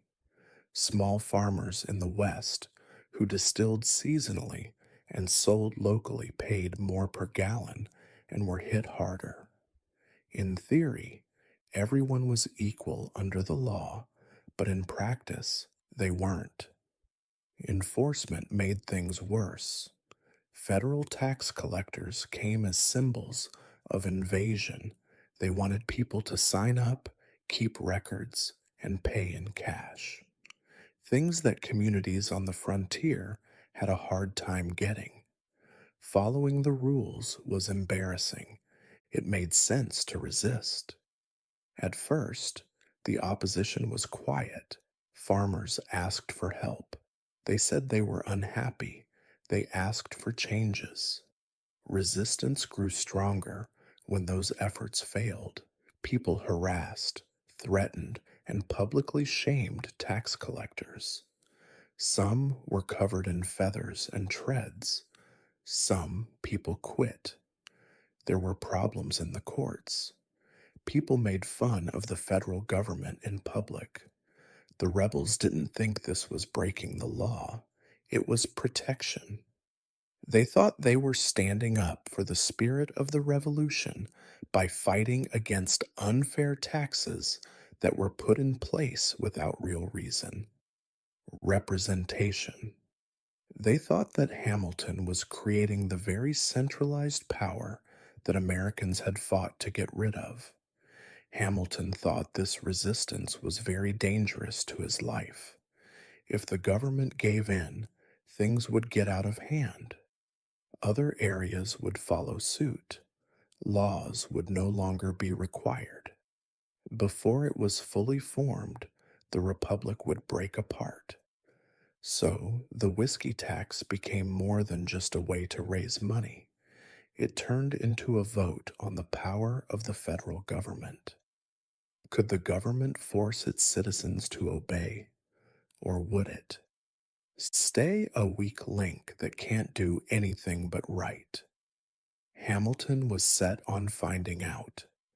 The fight he set up wasn't stupid, it was planned, and once resistance went from protest to defiance, there would be no turning back, only more violence. The country was about to find out if power could go west of the mountains. By 1793, people in western Pennsylvania were no longer just complaining, they were fighting back. What started as petitions and refusals to register turned into organized. Against. People met in fields and taverns. Committees were set up and language got sharper. The idea that the whiskey tax was wrong spread faster than any federal notice could. Tax collectors became the most obvious symbols of the law, which made them targets. Some were forced to leave their jobs. Others were attacked, stripped, or humiliated in front of others. They didn't show up for federal court. When officials tried to serve warrants, crowds came together to stop them. There was no more arguing about the law. It was being put to the test. In the summer of 1794, Federal Marshal David Lennox tried to serve writs on people who were refusing to pay their taxes. This was the most dramatic moment. He was met with armed men, gunfire, and threats that were clear. Not long after, the House of Tax Inspector John Neville was attacked and set on fire. They shot at each other.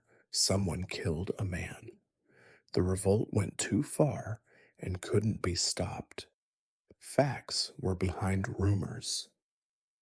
Some rebels openly talked about breaking away from the federal government. Liberty polls went up, echoing the symbols of the time of the revolution. The Whiskey Rebels said that their cause was to keep fighting against tyranny. They thought the government had betrayed the frontier in favor of the rich and powerful people in the East.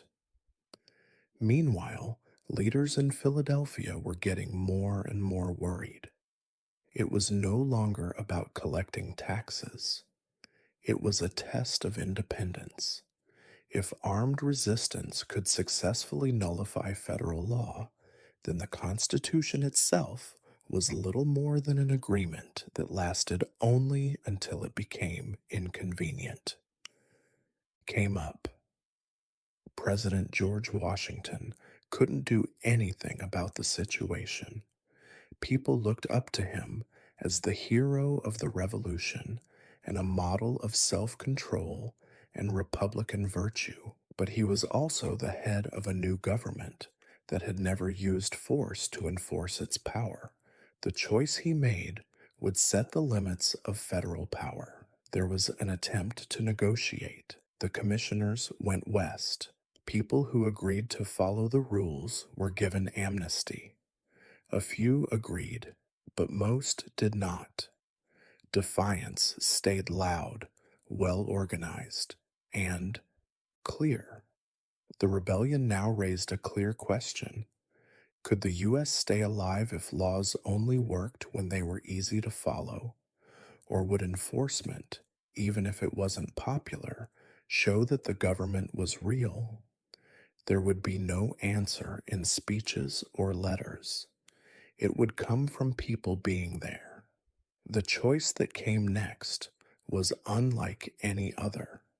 For the first time in American history, the federal government would use armed force against its own people to enforce its laws.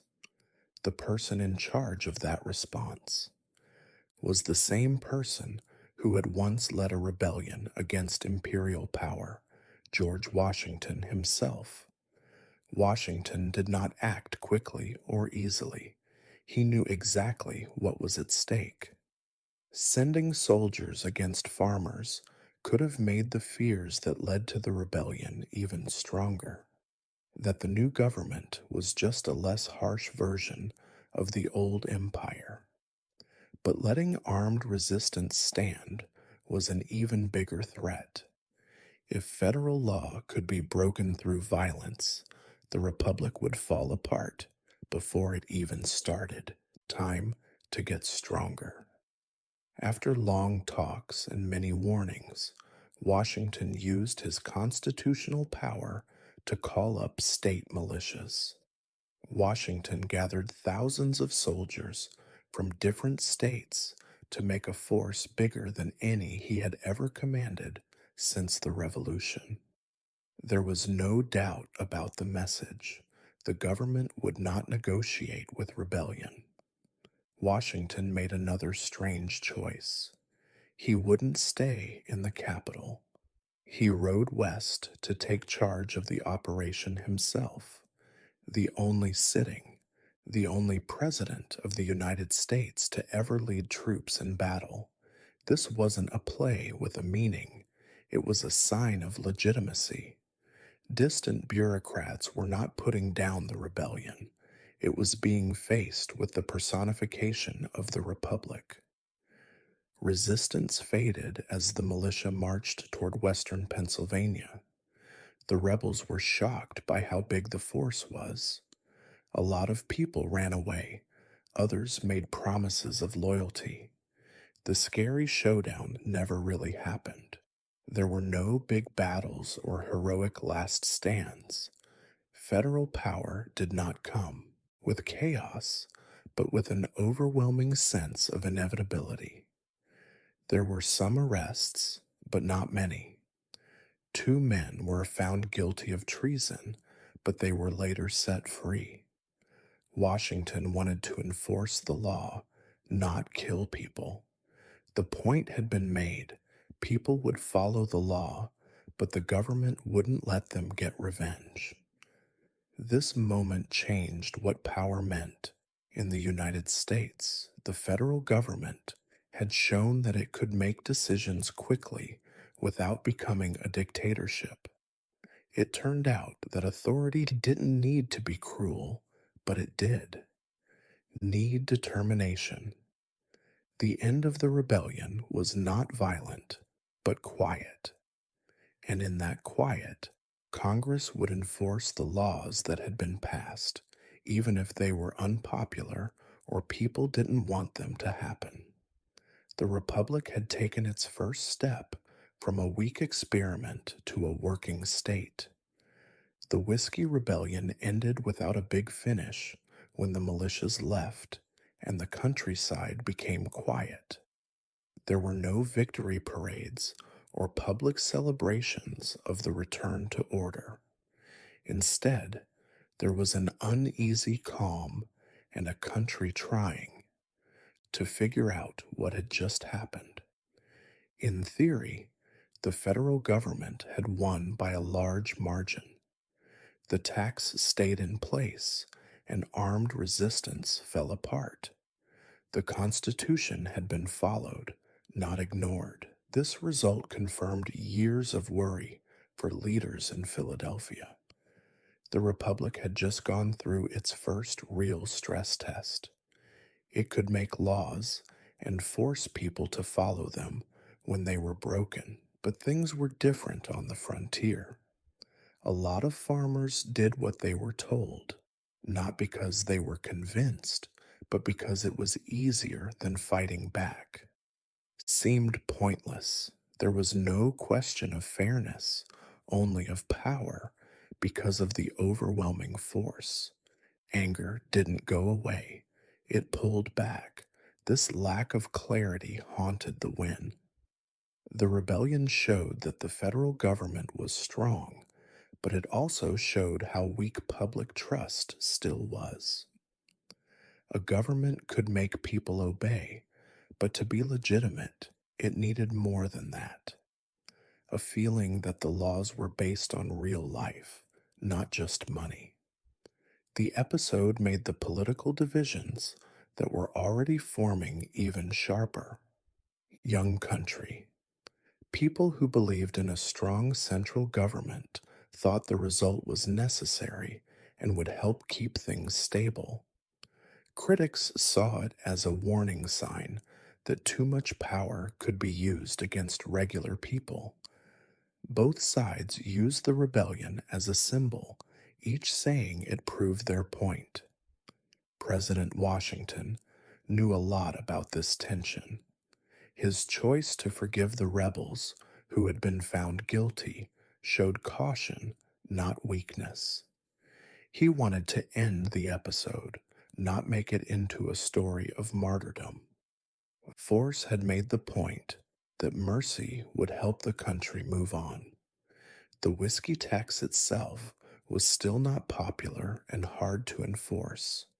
People were more compliant, but they were never more excited. In the end, the political winds changed. A new government would get rid of the tax, not because the rebellion worked, but because it showed how impractical it was. That result is important. The Whiskey Rebellion wasn't a story about the government crushing dissent and moving on as if nothing had happened. It was a conversation that took place through stress, force, and go back. Authority was claimed and then changed. The event taught a lesson that would be remembered in American history. Federal power could be real, but it doesn't have to be all powerful. Enforcement did not put an end to the debate. It changed the way it was framed. The rebellion didn't reach its immediate goal, but it did something quieter. It made the young republic face the gap between policy and people. Even after the last militia units went home, the real effects of the Whiskey Rebellion kept happening. The tax itself and the few arrests that were made were not as important as the precedent that was set in American politics. It is not the arrests themselves or the few that have happened, but the precedent that has now become part of American politics. The federal government had clearly shown that it had both the legal power and the ability to enforce its laws in the states. This was something new. The national government was weak and relied on voluntary compliance under the Articles of Confederation. The Constitution changed that balance, as the rebellion showed. The United States was no longer just a loose agreement between states, it was a sovereign body with teeth. Leaders of the future would remember this moment. The Whiskey Rebellion was the first time that federal power could be used without turning into a dictatorship. This happened whenever there was resistance, whether it was over tariffs, civil rights, or labor. It became a reference point that quietly guided choices for many years. But the president did both things. The government had to be careful with its power if it could use force to enforce laws that people didn't like. The rebellion brought to light a truth that would haunt American politics. Legitimacy doesn't just happen, it must be maintained, not merely imposed. The event also sped up the process of creating political groups. Disagreements about the rebellion made the lines between people who wanted a strong central government and people who were afraid of it clearer. These differences would soon turn into the first political parties, which would turn disagreement into organized opposition instead of armed resistance. In this way, the Whiskey Rebellion helped turn violence into politics instead of violence. Dissent did not vanish, it changed.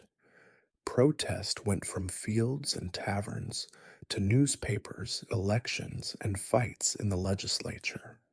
That change could be the most lasting effect of the rebellion. The farmers who lost the fight had a bigger impact on the future than they realized. Their resistance showed how policy that doesn't take local conditions into account can fail.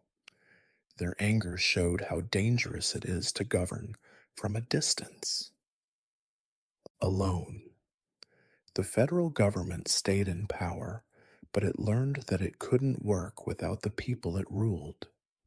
The rebellion showed that the United States would not fall apart at the first sign of trouble within. But it also showed that unity would always need negotiation, compromise, and self control, not just power. The Republic had made its point. Now it had to deal with the results of that claim. The immediate threat went away in the years after the rebellion, but its effects on politics and policy stayed. The whiskey tax stayed on the books, but enforcement never fully got back on track. The collection was not even. People were not eager to comply. Anyone who was paying attention could see what the lesson was. Authority could force people to obey, but it couldn't make them agree. A new leader brought about a change when Thomas Jefferson became president. He got both the power that Washington had shown and the anger that power had caused. Jefferson was against the whiskey tax for both moral and practical reasons. He viewed it as unnecessary, harmful to trust, and a step backward. The tax was repealed in 1802, not as a concession to rebellion, but as a way to change how the government worked. This repeal did not change the precedent for enforcement. It made it better. It was clear that the government could make quick decisions. Now it could listen and change. That mix of determination and self control became a model for dealing with internal conflict without resorting to violence. People's memories of the rebellion changed over time. To some, it was a warning against overreach. For some, proof that the Constitution worked in speeches and books. It was a turning point, the first time the federal government fought armed resistance and came out on top. There was no bloodshed, but there was drama in holding back after gaining strength. For people living on the frontier, life went on as usual. The distilling went on. Barta kept going. The feeling of being far away from the capital never went away, but it did get softer. The state didn't just feel like an idea anymore, it felt like a real thing that could happen. And then pull back. The episode changed the course of dissent in politics. Americans learned that protests were more effective when they went through elections and institutions instead of guns. Liberty polls were replaced by newspapers. Campaigns took the place of resistance committees. The rebellion did not stop the fighting. It showed the country where the next fight would be. The most lasting effect may have been on the mind. The United States had looked at itself and decided that unity was better than division. It had pushed the limits of freedom and law and found that neither could live on their own. Power had to have limits. Dissent required avenues. The Whiskey Rebellion ended without much trouble, but it left behind a strong set of rules for how Americans should govern themselves, how to use power, when to let it go, and why being right is more important than winning. People often remember the Whiskey Rebellion for how exciting it was. Farmers are rebelling, militias are marching, and the president is riding west. But its real importance is in what it showed about the American experiment at its most weak stage. This wasn't just a fight over taxes. It was the first time the United States had to choose what kind of country it wanted to be. The rebellion made two strong ideas that came from the revolution itself clash with each other. One was liberty, which means that the government can only exist with the consent of the people and should stay close to them. The other was authority, which means that laws made through the constitutional process must apply to everyone, or they don't mean anything. The Whiskey Rebellion was the point at which neither side could back down. What made this moment so special was how close it came to disaster. The federal government showed that it could uphold the law without resorting to violence. The rebels showed that dissent could be loud and disruptive without breaking up the country. There was no invasion by a foreign army. No state was able to do it. The republic bent, but it didn't break. The event solidified a lasting principle for President George Washington. Civilian, the government, not generals or mobs, would be in charge. His restraint after winning was just as important as his determination before it. The power was shown and then purposefully lowered for most Americans. The rebellion made something uncomfortable clearer. Independence did not eliminate governmental authority, it had just moved it. The question was no longer whether authority existed, but how it would be used, questioned, and fixed. That realization was a step toward becoming politically mature. The Whiskey Rebellion did not create heroes in the pool in the traditional sense. It set a precedent. It demonstrated that internal conflict could be endured without revolution. That disagreement could turn into resistance and then back into politics. That the Constitution did not enforce itself, but it was not empty either. In later centuries, Americans would have very strong arguments about federal power, taxes, and resistance. The shadow of the Whiskey Rebellion hung over each time, a reminder that the country had been through this kind of stress before, early and raw, and had picked stability over failure. The rebellion didn't work as an uprising, but it did work as a test. And by passing that test, the United States showed for the first time that it was more than just a revolution that was over.